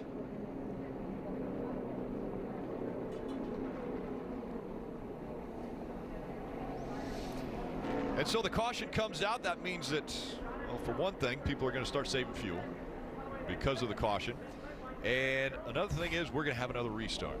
And we'll see how well Stewart-Haas Racing can orchestrate another restart. And Rick, it's decision time for the crew chiefs. I don't think we're going to see Stewart-Haas Racing come to pit road, but who is going to come to pit road? Who thinks that they can recover? Who thinks that 4 tires is going to make a big enough difference with 28 laps to go, Jeff? Do they think that tires will allow them, their driver, to be more on the offensive? Maybe someone, 10th, 11th, 12th, somebody's going to come to pit road. Yeah, I think if you're mid-pack, it's kind of a no-brainer. Come down pit road, hope tires help you. But to your point, Rick, these Stewart-Haas guys have been perfect on these restarts, working with each other to make lanes. But the guys behind them are sick of it. Like, to be honest, you're going to see people get more aggressive and try to break that up, because you know that's going to be, you got to split those guys up. Somehow you got to split them up. And the only way to split them up is to lay your front bumper on the rear bumper of the guy in front of you, in Boyer's rear bumper in 4th, and push him harder than he wants to be pushed, and get him in a position where he can no longer help his teammates on the restart. That's really the only recourse you have. Yeah, I definitely think, too, after the domination that you've seen from SHR all day long, that if I'm not one of those guys, I'm definitely coming to pit road to get tires. That gives me maybe the only advantage I can find on these guys is to have those tires and be able to be aggressive in the draft. Still a long way to go, 28 laps. Pit road is open. Man. Any takers? Somebody take a left. Out of Somebody. Front. Looks like Alex Bowman is going to be the first to make that left turn onto pit road. Kelly. And I didn't think the 88 would come because they were telling Alex Bowman to save hard, but Greg Ives, the crew chief, making a last-second call there. So we'll see if it's going to be 2 or 4. Looks like 2-tire call there for the 88. Kyle Larson on pit road. They've been working on repairing that 42 all afternoon long. A couple more tweaks here and off of pit road. Also, Kyle Busch on pit road. They were running 25th. Said no reason not to come down here, put some tires on it, top off the fuel, Marty. Martin Truex Jr. also on pit road, been hanging out back there with Kyle Busch, so they're going to come to pit road together and make synchronized stops here. 4 Goodyear tires for Martin Truex Jr. Goodyear, our Sunoco fuel to make it to the end here, and that could be key. But I think with saving here, guys, everyone should be good to the end now. And the 48 gets the free pass. When we come back, another great restart from Talladega.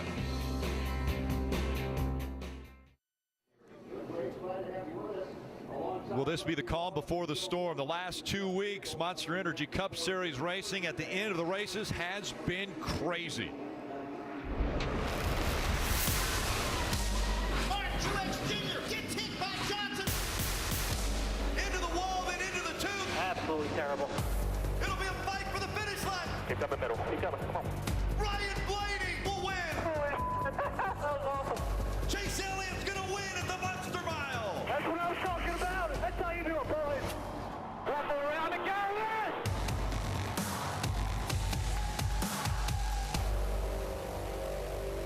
So many things shaking up in the last laps of these races, and we still have 25 to go in this one.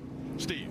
Yeah, Rick, 25 to go. The gloves are definitely off. We're going to see pushing, shoving, side drafting. But guys, I have a little concern, and it's right on the restarts. We have seen the 4 Stewart-Haas cars play well together. Really unbelievable. Watch this restart right here. The 3rd car on the inside, Clint Boyer, he's literally not going to accelerate. Drag the brake perhaps a little bit. Let the 10 of Eric Allen turn left and get in front of him. Burton, I don't see the 21 lifting like he did right here. If I'm the 21, I'm shoving the 14 into that gap. They cannot let these 4 SHR cars line up. They'll be starting next to one another again on this restart. I agree with you, Steve. I think the anger level is getting ready to go up. I mean, you're tired of getting beaten so badly by these Stewart-Haas cars, you can't let them keep doing that. You're going to have to do something different, Junior. If you get them lined up, they're going to be almost impossible to beat. So you got to do something, and the only way to do it is to get aggressive here on this restart. Stop it before it ever starts. Yeah, I don't know how they're going to be able to stop it. This guy's been doing so well with this orchestrated move all day long on these restarts, and looks like they'll be doing it again. Let's get a few updates before the green flag. Kelly. Well, with the win last week, Chase Elliott has nothing to lose, and he has been happy behind the wheel of the 9 car, but being patient. He feels like it could be more aggressive and make some moves if he has a little help. And just a moment ago, he said patience is out, Parker. Kelly, the guys were just talking about, but I think Paul Menard is one of the most crucial aspects coming up here, where he decides to go. Does he stay low, or does he go up top and try to work with his Penske teammates? His spotter, Stevie Reeves, just came on the radio and said, I think we stay on the bottom, Dave. Clint Boyer runs fourth, but he wanted to know about points, so they told him, hey, we're in. They didn't tell him he's only in by 2 points, maybe 3, maybe 1, and when this thing goes green, Marty, they're going to be all over the place. Dave, Kevin Harvick told us in the pre-race show, we just can't seem to get a result at these restrictor plate races, but these things are cyclical, and boy, has it come back to Stewart-Haas Racing today. They've been very impressive. Rodney Childers told Kevin Harvick a moment ago, you're better than your teammates late in a run. Let's take advantage of it. The last elimination race, it was a tie between 3 drivers. To determine the tie, we had to go to the tiebreaker to find out who would advance. Well, look at the points right now. 2 points out. Eric Almirola, Martin Truex Jr., Ryan Blaney tied. Brad Keselowski, Clint Boyer only 1 point ahead of the cutoff line. All right, we'll see what these guys are going to do. Will they be aggressive on this restart? Try to keep these Stewart-Haas guys from pulling the same trick time and time again. Looks like the Stewart-Haas guys are forming up to make that move, and there's nothing happening behind them, Jeff. I'm a little concerned. Yeah, Menard's got to get on the bumper of that 10 car. Push him, just push him harder than he wants to go.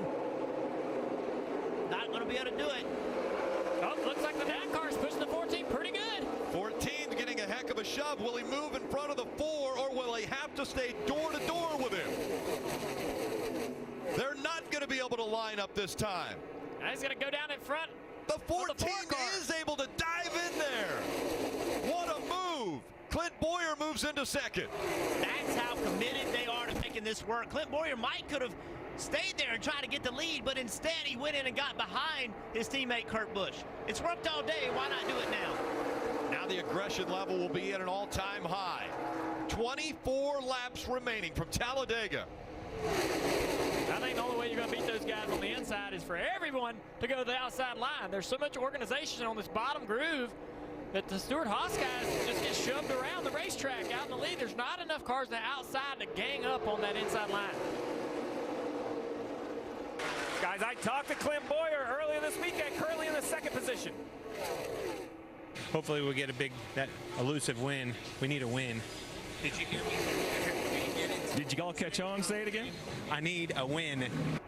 Guys, he was joking, but not really. He was serious. He has to win, so he's committed to his teammates now. But with 23 to go, how long will it last? When will Clint Boyer decide he has to race for himself and dump his teammates? Guys, how long do you stay patient? Well, I think you can stay patient quite a while right now, because if you look behind you, you're like, okay, there's going to be a wreck. There's going to be a caution. It's gotten crazy behind you, so just stay in line. I don't see any reason for any of these guys in the front 4 to move anywhere. Yeah, I think you need to stay cautious right now if you're those 4, because behind them it is mayhem, and there is a potential opportunity for a crash here to bring out another yellow. They definitely want to be the front 4 cars so they can continue to do what they're doing on these restarts. We saw the 9 of Chase Elliott go down. A little side drafting on the 2. He pulled the 2 back, but not far enough. He wasn't able to get down there in front of him. And once again, while all this is going on, look what's going on in front. That front group's just driving away. This side by side on the outside. Chase Elliott has no choice. Ryan Blaney has no choice. This is where they are. They've got to try to make it work, but it's just giving more of an advantage to these front 4, 5, 6 cars. The outside line just fading more and more as we keep putting laps down. They're all tightly together and organized. They just cannot match the speed of the Stewart-Haas cars leading that inside line. We talked about it all day long, but it's the truth. I mean, there's just no way to beat these guys one-on-one. Have we seen a manufacturer work this well together? Right now, the top 7 cars are all Ford, and they had a plan coming into this race. Chase Elliott just jumped out of line. For some reason, lost a couple spots, back into line in front of Denny Hamlin. There we go, single file. 21 to go at Talladega, single file, and that's all because of the speed of those front 4 cars. This is something we have not seen here in forever. To 4 cars, a group of cars, be able to control the pace like this and drive single file. Hey, it's only been 3 laps since the restart. I mean, normally we're double wide, 3 wide, but their speed has just taken away that option from their competition. Marty. Hey, Rick, put yourself in Eric Almirola's shoes. He was a quarter lap from winning the Daytona 500 earlier this year.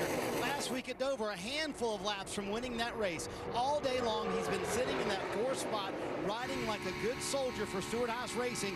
I say he would be the first one to make a move. He knows he needs to win. I asked him before the race, is today the day?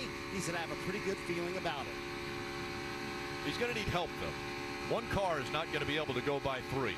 So he'll have to have somebody that can help him. Right now, Paul Menard is behind him.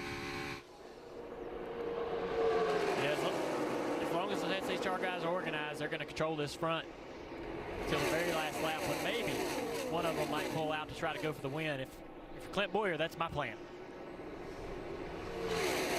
Kurt Busch, Clint Boyer, Kevin Harvick, Eric Almirola. Stewart-Haas Racing has been out front almost this whole race. We go NASCAR nonstop.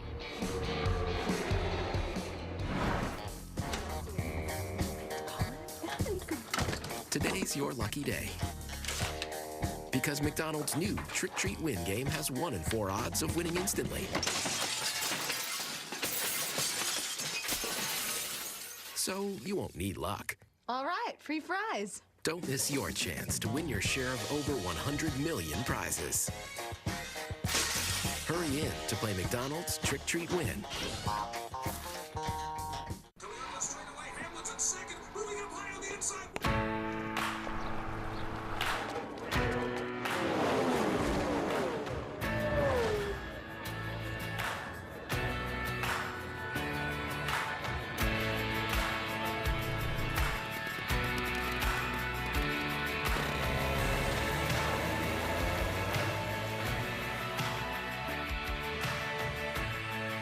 Toyota, let's go places.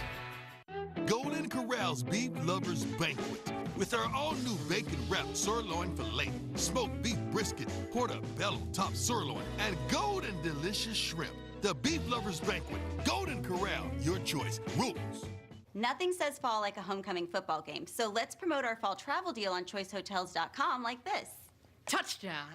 Earn a free night when you stay just twice this fall. Or bada book, bada boom. Book now at choicehotels.com. Wow. Bank of America gives Rachel the power to stay on top of her money, so she's ready to make moves. Think you can get this place? Really hope so. Erica, what's my credit score? Your FICO score is 705. That's good, right? Let me see. I think so. Just talk, type, or tap to find better money habits, know-how, and more with Erica, your virtual financial assistant, only from Bank of America. I'm just fulfilling my destiny. Down the stretch in the playoffs, everyone pushes everything a little bit harder. The 9 trying to forge ahead. Try to reach in and get that next little bit. Chase Elliott's going to win at the Monster Mile. I'm just fulfilling my destiny. I'm just fulfilling my destiny. I'm just fulfilling my destiny. I'm just fulfilling my destiny. I'm just fulfilling my destiny. I'm just fulfilling my destiny. This is Wednesday night hockey, and this is the biggest stage. But will the Caps put up the numbers to beat Broadway's Blue Shirts? It's a Wednesday night hockey doubleheader on NBCSN.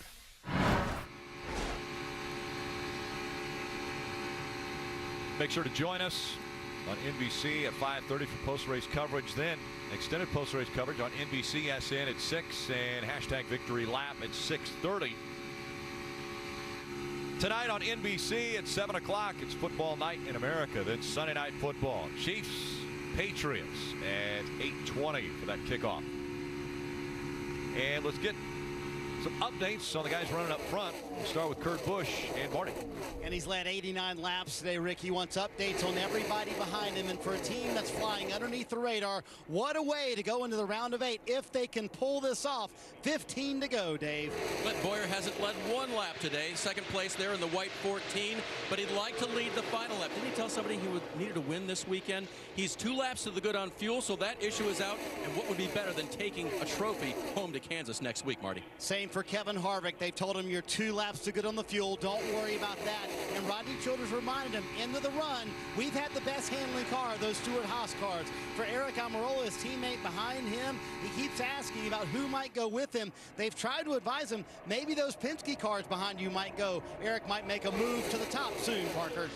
Already behind him is Paul Menard, one of those Team Penske cars. Although he drives for Wood Brothers, he works for the Team Penske cars, and he would be the key here. I would expect a bunch of talk on the radio about the move to make. There's been nothing. He's been absolutely silent throughout this run, Marty. Behind him, a corporate teammate, Brad Keselowski, sitting in 6th, imploring his team with other teammates behind him, let's make a move to the top. Here's the radio. All right, we just got to go together, all 3 of us. We got no chance. When everybody's ready, let me know. That's the best thing I've heard all day long, Marty. Exactly. You're the one who's been saying this. Let's everybody, ditch those Stewart-Haas cars and force them to make a move. I just think that's the only way they're going to do it is to break those guys up one at a time by getting on that right rear quarter panel. First off, Eric Almirola, get on the right rear quarter panel of that car, suck him back to the 2 car, and then try to take the 21 car and put it in between those guys and do that one at a time. Leapfrog them one at a time, and maybe you can break them up. So you've got a strategy. I think that's the only way it works. How can you convey that to these guys down there? That's the only thing. They're going to have their spotters communicating on top of the grandstands about what they want to do. And they're going to need a lot of guys to go with them. Not just the Penske cars are going to be able to do it. The question is, where's the opportunity going to come? Where's the momentum coming from? Where's the energy coming from to be able to make that move? Something's going to happen up front, to check that front 4 up in some form or fashion to get some energy behind them, even to make the move. If you just turn right now with it outside, nothing's going to happen. You got to find like that right there. That's what you got to have. He lifted right there, so they need to go. When Brad's talking about wanting to go, that was his opportunity to do that. But if Menard can get that run on Almirola, he's getting then that's when you got to make that move. Menard just got it. When Brad went up to him, Menard got that push, and Menard decided to stay in line. But guys, Brad Keselowski's going to have to get out of line. Paul Menard has not shown any offense. He's done a nice job staying on that double yellow line. But Brad Keselowski, Joe Logano, they are the Pied Pipers. They are the dominant duo here at Talladega. They need to quit worrying about the 21, get on his quarter panel, and he needs to be their first casualty in this. They can't let him work on the 10. Well, you see behind them, though, you see Alex Bowman and Eric Jones. They're in the outside lane. Well, that's killing the opportunity to jump up and make a move, because now they're getting back. Now they're getting single file. Now, if you get some momentum, you can jump up on the outside and people can go with you. You got to find that energy. So see the 2 car? He's falling back from the 21. Now if he can get moving forward, and when he catches the 21, then can make a move. Here comes 12. Blaney on the outside. Now will they work together? Will Penske drivers try to move to the outside? I think we're putting enough guys together that are on the offense. They're thinking offense. Will they all continue to work together? We talked about Kyle Busch several times back there in the back of the pack. He's now running to 14th. Well, he and Bubba Wallace off of turn 2 a little while ago. Oh, that's close. Very close. Yeah, he gets to the outside of Bubba Wallace. Bubba Wallace wanted to block that move. It's just too late. He's there. No contact with the wall. All right, so this is another opportunity for the 21 to get a run. He's going to get a run here. He's getting a push off the 2 car. If he does get some momentum, I have to believe he's going to have to make a move right here. He's gaining it on 22. 22's pushing the 2. Here it comes. It's happening right here. Here goes Brad. Brad makes the move. He goes outside around the 21. The 22's going to follow. 9 laps to go at Talladega. Everybody's got to go with this group on the outside.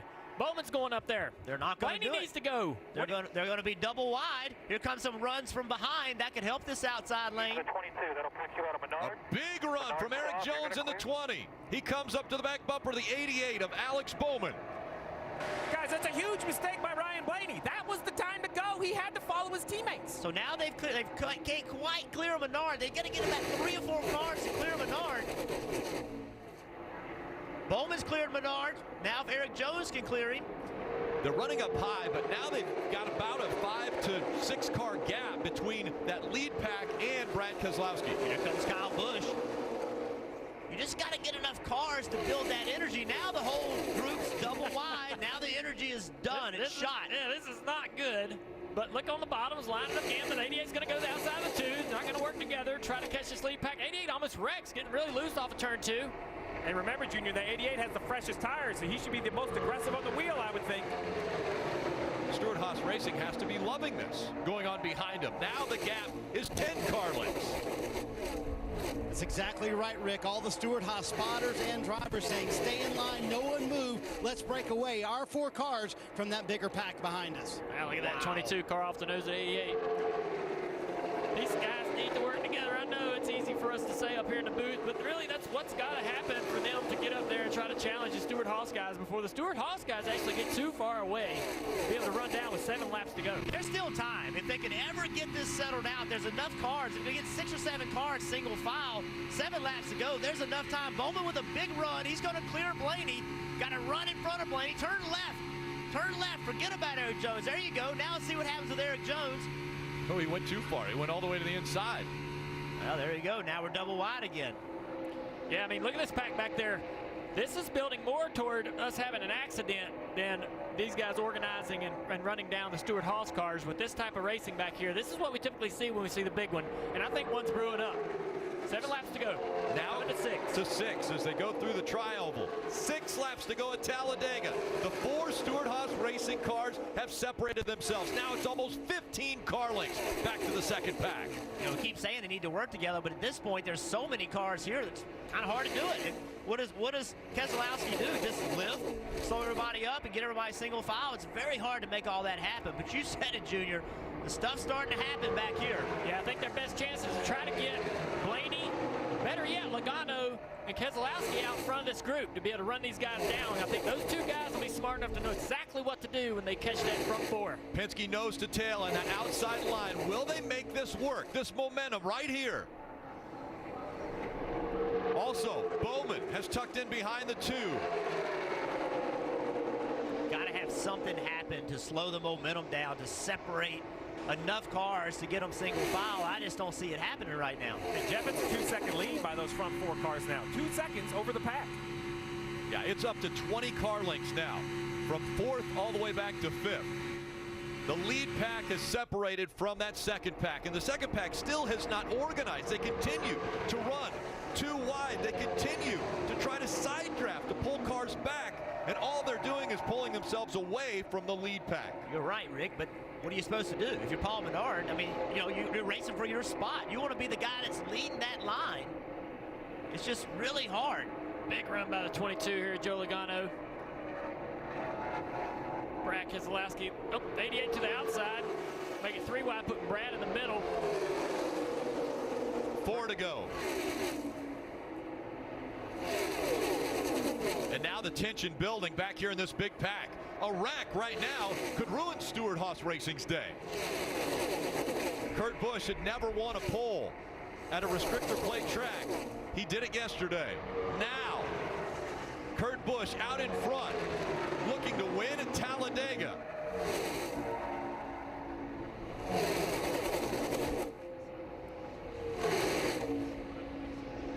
Coming down to 3 to go.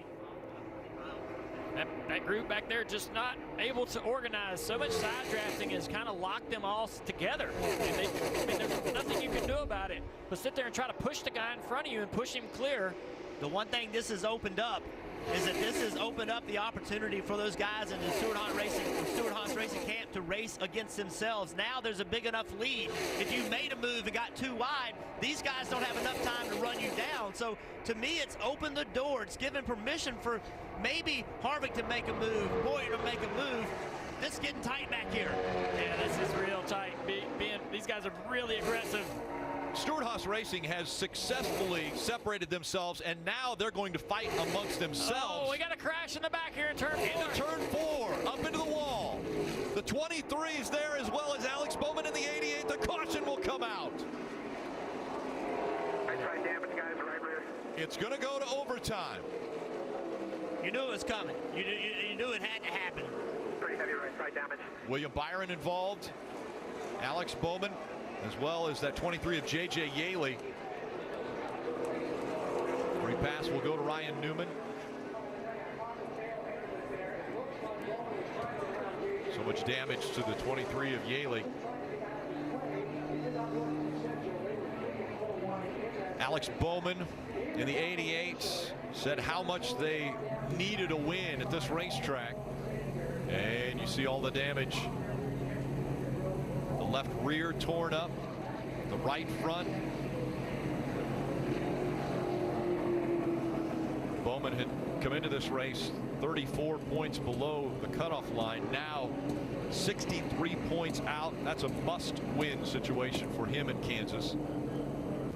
Let's take a look at the replay over in turn 3. We knew something like this was about to happen. Got Alex in the middle on the outside. Trevor Bain. Trevor gets a little loose, but they're 4 wide here. And it looks like that Alex gets loose. Just the air around that car created that. I do not believe that the 32 of Matt DiBenedetto touched that 88. It was just where the 88 was and the lack of downforce and air and side force on that car. It just got loose and spun out. And not something uncommon with these Hendrick Motorsports cars. We've seen this over and over. When they get 3 wide and get in these compromising positions, they become very difficult to drive, and the cars, you know, that's probably the 7th, 8th time we've seen a Hendrick Motorsports car do that over the last several years. So they continue to work on Alex Bowman's car. The other number I think that was surprising when we were showing the playoff points is the fact that Martin Truex Jr. in the 78 car, 3 points below the cutoff line. There you see it. At 78 is 3 points back. Eric Almirola 3 points back. Well, look at the work that Clint Boyer's done today. They've done a great job, but still only 6 points to the good. Eric Almirola has gotten 14 stage points today and 3 points behind still. So, you know, they've done a good job, but they still, you know, it's put them in a better position for next week. And by the way, this race isn't over by any means. You know, anything can happen with maybe a 2-lap shootout. Yes. You know, they played well together so far, but I think now it's probably your best interest not to work with your teammates. Now I think they'll be double wide trying to get the win. Jeff, we're going into overtime. And Steve, I got to ask you, lap 138 was when these guys up front were on pit road. Did they have enough fuel? Well, Rick, you heard all the pit reporters report. Most of the guys up front were 1 or 2 laps to the good. Well, they are burning that fuel quickly. You're on board with Kevin Harvick. You heard no engine coasting down the backstretch. So I have some concerns for the leaders. Not only do they have enough fuel, but will the fuel be where it needs? Remember, the start-finish line here at Talladega is down past the tri-oval. That means when you step on the accelerator for the first time in the restart, you are in the banking of the tri-oval. The fuel pickup is in the right corner of the fuel cell. As the fuel moves to the left, it can easily run out of gas. Let's listen in to what Kevin Harvick had to say about his chances. All right, man, that's exactly what we did need. I don't know what your thoughts are here. We're just talking about it, but we don't need to run out of fuel after the green. Finish dead last. You heard the concern on the radio of the 4, and as I look at the leaderboard, all the SHR cars were on pit road at 138, but this guy right here, Mr. Restrictor Plate himself, I know he did not have the best Daytona, was caught in a lot of accidents. Well, he's currently running 8th, and he was last on pit road at 161. No fuel concerns for Ricky Stenhouse Jr. He's shutting it off right here. I'm guessing Burton probably just to cool that engine, have max horsepower for the start. Yeah, that's right. And Steve, I found that really interesting that hearing Rodney Childers talk to Kevin Harvick, it almost sounded like, hey, do you think we should pit here and put fuel in so that we don't run out with 1 to go and lose all these points? That's how close it sounds like they are. Well, Jeff, there's 30 cars in the lead lap. 30 cars. Kevin Harvick's running 3rd. He can lose 27 points in a half a mile. We saw Casey Kane lose 4 or 5 points to be knocked out of the playoffs in a half a mile of racetrack. If you run out of gas here, Marty, it can be very costly in the points department. And Steve, the Stewart-Haas Racing cars just finished the math. Both Kurt Busch and Kevin Harvick have been told we are good for 1 green-white checkered. We know what Talladega is. If they have a second green-white checkered, they've been told they cannot make it for that. They've done a masterful job all day long, but if there's more than 1 overtime, they could be in trouble.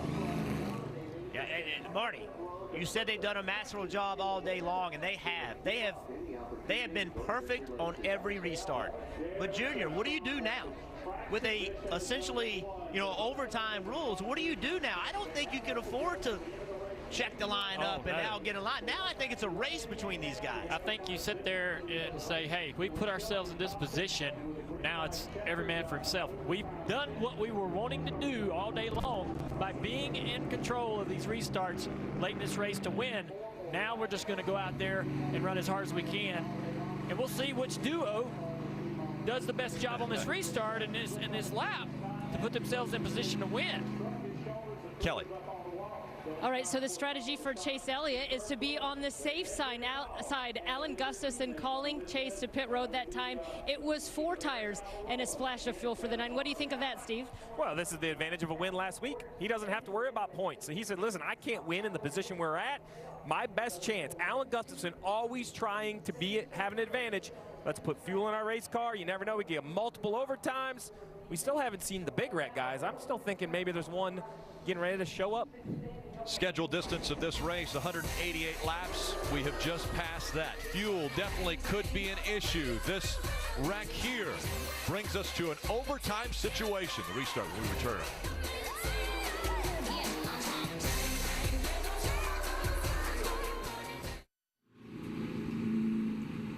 We know this is going to be crazy as far as the end of this race, but think about the elimination race next week. Next Sunday, it's Kansas for the elimination race to find out who will be the 8 drivers fighting for the championship.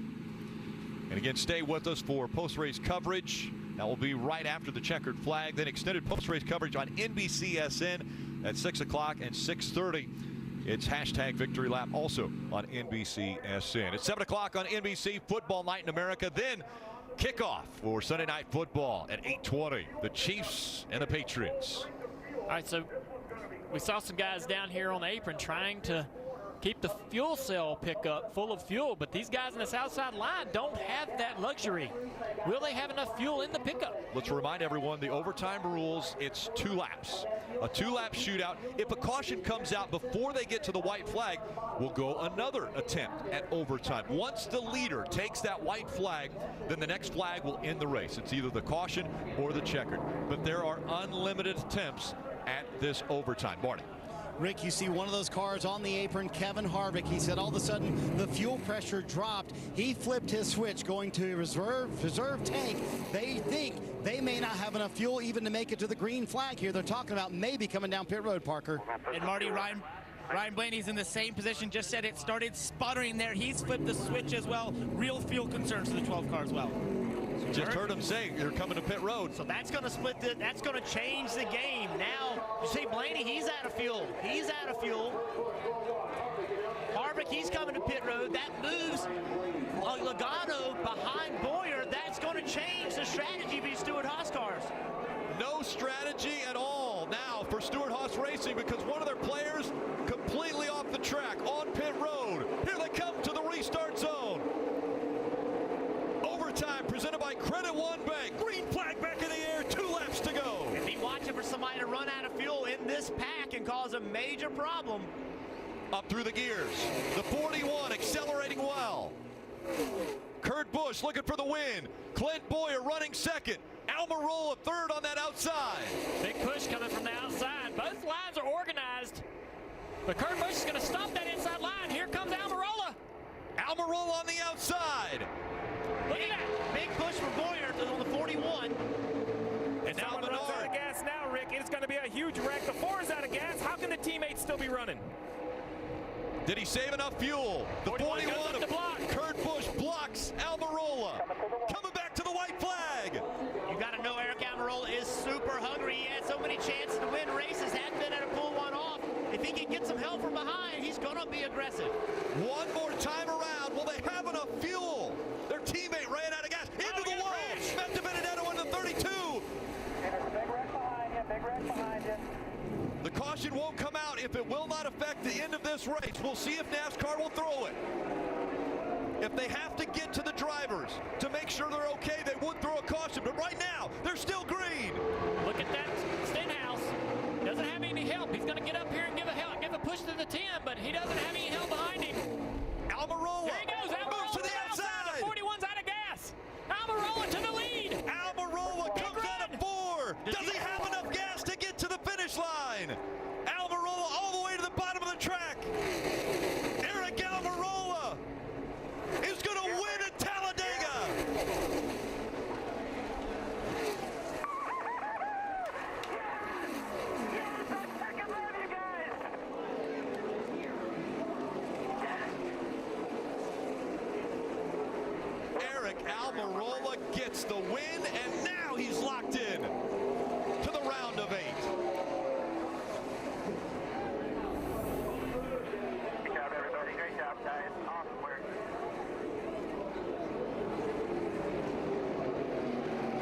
Almirola coming out of turn 4. Saw an opportunity, moves to the outside of the 41. Kurt Busch runs out of gas coming out of 4. And how about NASCAR not throwing the caution? They felt like everybody was safe. Nobody needed to get attention immediately. They let it play out. They let the race happen. This is something we've heard from the fans. They want this to happen. That's a gutsy call from NASCAR not to throw the caution. It's out of character, but they looked around, believed everybody was fine. They let this race in. Out of all the teammates, those SHR teammates, it looked like Eric Almirola had done the most in fuel savings to put himself in position to make it to the end. Well, remember, Eric Almirola was always running back and forth, so he probably wasn't having to be in the gas as much as everybody else that was in front of him. He was always back there behind his teammates. We've seen him have success in plate tracks before. He's a great plate racer. And this has been coming. This team didn't just jump up and luck into a plate win. They've continually been putting themselves in position to win races. It hasn't happened. Today they got a little break. They've had some breaks happen against them today. They had Kurt Busch run out of fuel that opened the door. But that's what happens when you put yourself in position enough times. You eventually are going to get that win. This moment right here, presented by Sunoco. Fueling victories all season long, and it came down to fuel. Eric Almirola saved enough, and he now will be able to celebrate at Talladega.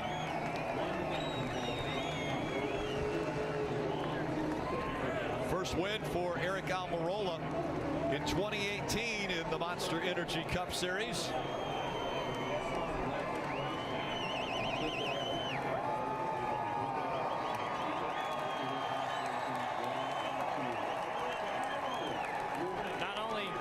He won a race and projected himself into the next round, but he has fulfilled a dream for this season, to come to this team, be a part of this team, and become a winner. And he's watched his teammates win all year long. Let's go down to Rutledge while Eric pulls his helmet off.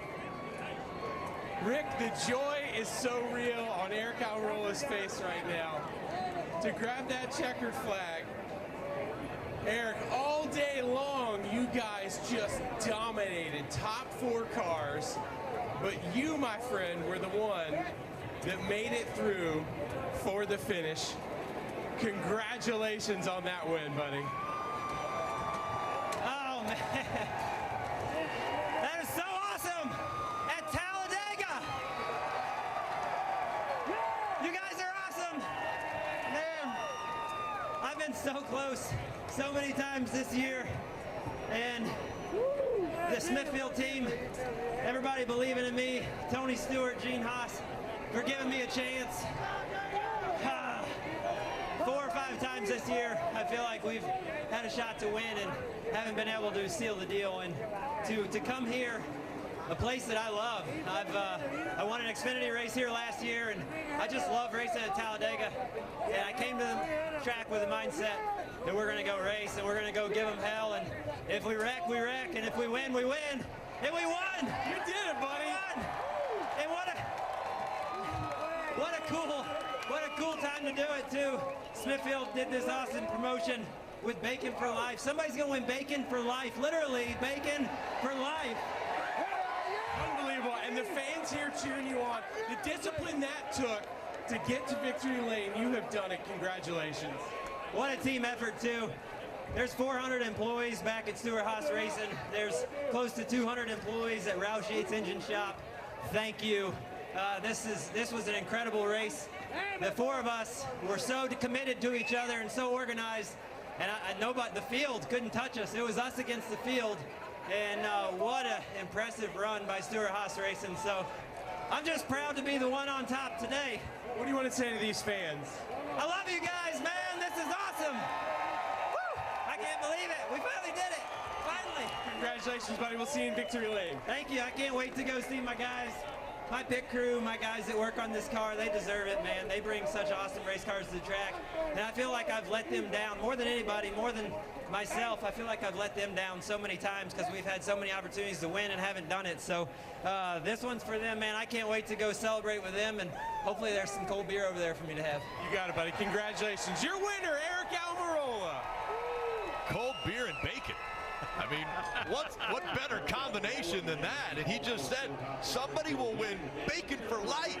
The place went nuts. When he said bacon for life, when he said bacon, man, the whole place went nuts. Well, you see the emotion for Eric Almirola. Such excitement there. It's been 149 races between his first win, his first and only win, which came at Daytona, and now this one. And Jeff, we mentioned that caution that came out as they had gone past the start-finish line. And we're going to look back now on that caution. Everyone, by the way, is out of their cars. Only the 9 of Chase Elliott and the 32 of Matt DiBenedetto. They're going to go to the infield care center. Yeah, you see 42 of Larson trying to push Matt DiBenedetto through that pack. So the 9 and 32 were caught up in this one. He touches the 6, and that gets the 6 car into the right rear quarter panel of Matt DiBenedetto and turns him into the wall. And then you see all those guys behind him, nowhere to go, trying to avoid it, getting into each other. See Truex and Kyle Busch. Truex. Yep. The 18 still rolling forward, but we also saw that the 78 was involved in it. And it was this move on before as the 41 ran out of gas. The 17 struggling as well, but it was all Eric Almirola getting his second career win, his first here at Talladega, and a guaranteed spot in the round of 8.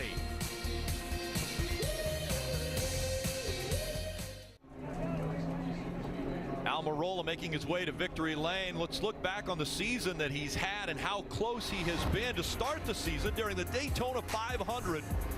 Down the backstretch leading and gets turned around by the eventual winner, Austin Dillon.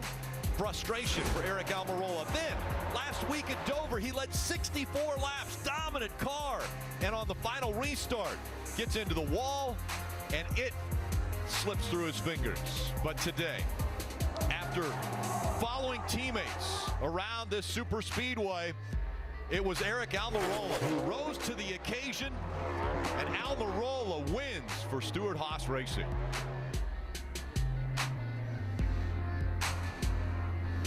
Teammates working together, and you see Kevin Harvick coming over there congratulating Eric Almirola. That's all 4 Stewart-Haas cars this year have won races now. Organization definitely on a high, and Eric Almirola making the move to Stewart-Haas Racing this year, and now getting his first win with the organization, second career win. And you saw how emotional he was when he climbed out of that car on the start-finish line. We're going to see it again, Marty. Eric Almirola climbing out. Well, you can feel that emotion. First-time winner in 2018. After last week, you and I had a long conversation yesterday. You said I was crushed last week because I felt like I finally had done everything right. His son Alex walking in here.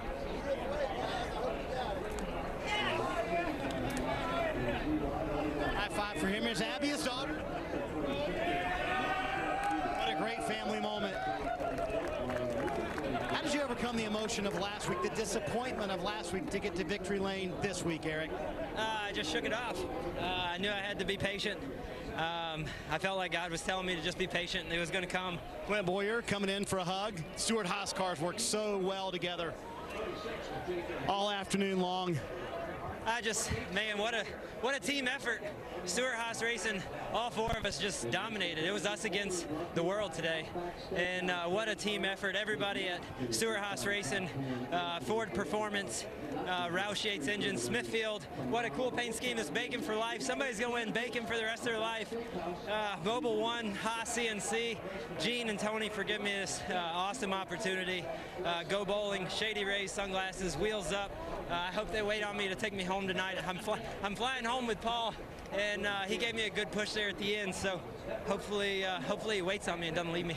We described you as being a good soldier all day long. You sat there in fourth. Do you think that at the end of the day is what saved enough fuel to be able to win this race? I think so. Johnny was really on me from the time we left pit road about save.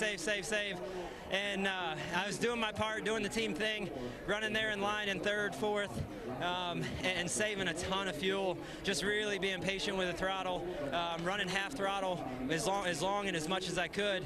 And we had just enough fuel to finish the race, do some burnouts. I think we had plenty of gas left, so I must have saved quite a bit. What was your reaction when you saw Kurt, your teammate, slowing off turn 4 when he ran out of fuel and you realized we're going to win this thing? Well, I had a really good run anyway. When the 17 started to close on me, I just felt my RPMs were going way up, and I was getting a huge run back to Kurt. And I was going to make something happen anyway. We had done the team thing all day, and with half a lap to go, the team thing was over. We were going to race for a win. And I got to his outside, and about the time I got to his outside, I heard his engine sputtering. And then at that point, I knew I just had to hold off the 17 and the 21 that were coming. So what an awesome day. What an awesome day for Ford. Doug Yates, what an incredible engine. All of us Fords, man, we were rallying up there at the front. Nobody could do anything with us. So just so proud of this team. I've come so close so many times and felt like I kept giving it away. And I was so disappointed for all these guys behind me because they're awesome. They're the best. I'm with the best team in the garage. And I felt like I kept letting them down, not winning a race. And today, the good Lord was shining on us, and we went to victory lane. We did it, finally. He didn't let him down today, Rick, did he? He wins here and into the round of 8 for Eric Almirola. Yeah, so now there's 2 names as we look at the playoff leaderboard. 2 names that are in yellow, Eric Almirola, Chase Elliott. Both of them advanced because of the wins. Now it becomes points. And Kevin Harvick, Kyle Busch, those 2 have been a part of the Big 3. Well, one of the other drivers that was a part of the Big 3, Martin Truex Jr., now only 18 points above the cutoff line. Brad Keselowski, who had put his name right there in the mix of being who's going to make it to Miami as part of the 4, Brad Keselowski now is going to be fighting just to make it into the round of 8. Yeah, Brad finished 27th and got 0 stage points today, so a big hurt for him on points. Blaney, he finished back there also. He finished in 29th. He did get 10 stage points. That helped him, but still a lot of ground to make up for Blaney. Yeah, Truex was having trouble all day long and was kind of outside the bubble most of the afternoon. Really gets lucky at the end of this race with all the problems people were having with fuel mileage. Ends up leaving here plus 18. I think he'll take that after the day he had. Well, Almirola just mentioned Kurt Busch and the dominant day he had. Kelly caught up with him just moments ago. Kurt Busch led 108 laps today, but ultimately coming up just short on fuel there. Kurt, how difficult is the task of trying to save fuel while also leading this race? Yeah, I was trying to use all the information I could with my guys telling me about how the other teammates were lifting, what their fuel mileage looked like. And then you don't want to conserve too much and draw the gap of our cars back to the other guys. And so I was trying to do what I could to manage the fuel. And there was 2 missed calls, though, by NASCAR at the end. Why would we have an extra yellow flag lap? Beyond me. The track was ready to go. And at the end, once we cross the white flag, if there's a wreck and an ambulance needs to be dispatched, I've been on the other side of that where I was racing coming back to win the race, and they said, well, we had to dispatch an ambulance.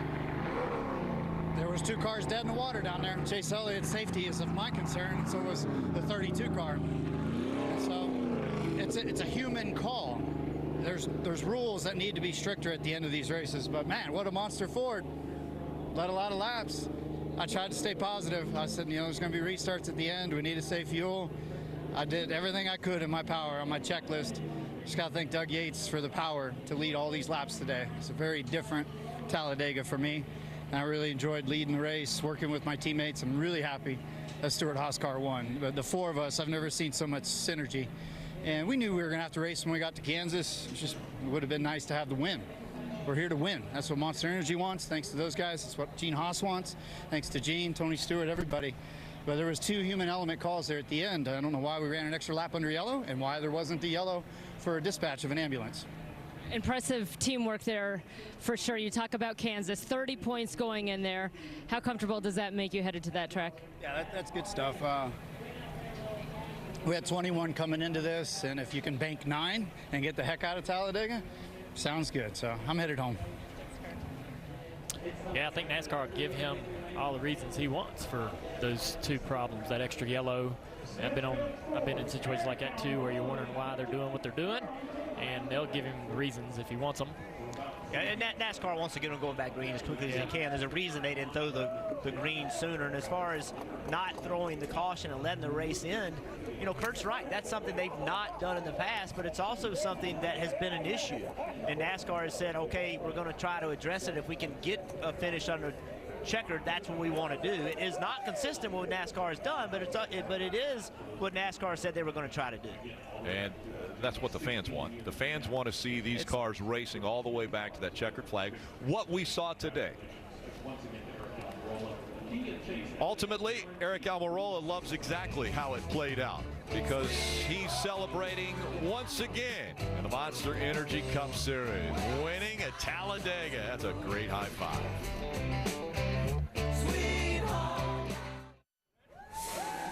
And make sure to join us at the top of the hour on NBCSN for post-race coverage, followed by #VictoryLap. Second place, Clint Boyer.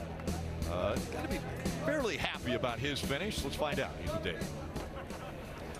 Well, he chased his teammate to the finish line. Clint second today. I'm looking with you there. More importantly, you're above the cut line after that day. Yeah, it was a great day for Stuart Haas. Just so happy and proud to be in those cars on a day like today. All the army of employees behind Stuart Haas to make these 4 cars go fast. What a weekend on their behalf. I mean, that was the easiest Talladega I've ever had in my life, and it was because of the rocket ships that they brought us to race. Fuel mileage there at the end ended up coming out. I was sitting there, I was waiting on that white flag, you know, to see if I could drag back a little bit and get a run on Kurt and maybe win that way, and then it kind of opened the door up to possibly have a shot at the other way. That bottom line just didn't go that last time. Everybody kind of went with the outside. But proud of our efforts. Cummins, Rush Truck Centers, Mobile One, man, what a big partner, big help on a day like today with the engines and everything. Doug Yates and all of them. Ford, these Fords were extremely fast. I mean, we ruled the day. There's no question about it. It was a good day to be in a Ford. Proud of the effort. Come up a little shy, but I think we were second. Needed to be one more better. Next week you get to go home. That's right. That's right. I'm looking forward to it. There you go.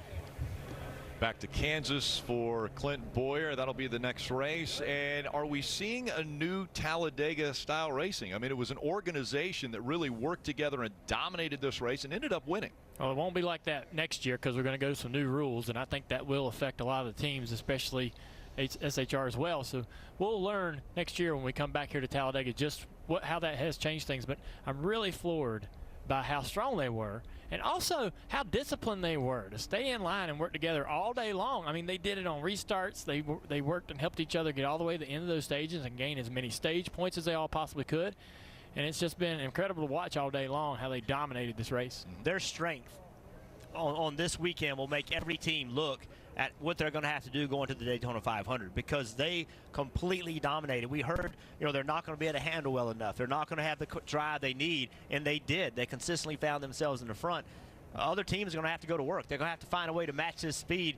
I know Daytona seems like a long way away, but it's not that far away. And if you don't find some speed, they'll do this to you again in February. Let's look at this season. I know a lot of people had Aric Almirola as the sleeper for the championship. Now, after the performances we've seen the last 2 weeks, can Aric Almirola be that 4th driver that you weren't expecting to be at Miami? Yeah, I mean, I think that anyone can get to Miami now, because the 2 car and the 78 car are kind of in trouble around that bubble. Those are 2 guys that I have going to Miami, and now they could actually find themselves knocked out after this round's over next week. So really it kind of gets a little bit murky as far as who the favorites are now going to Homestead. And if you look at it, if everything goes as you would think it would at Kansas, Stuart Haas Racing could have half of the final 8. Right. They could have half of the field with a chance to go to Homestead. That's exceptionally impressive. Steve, how was the view down there on the Peacock pit box? Well, Rick, the view was outstanding, and it was just another reminder of the details it takes to win these races. We've seen Aric Almirola come so close,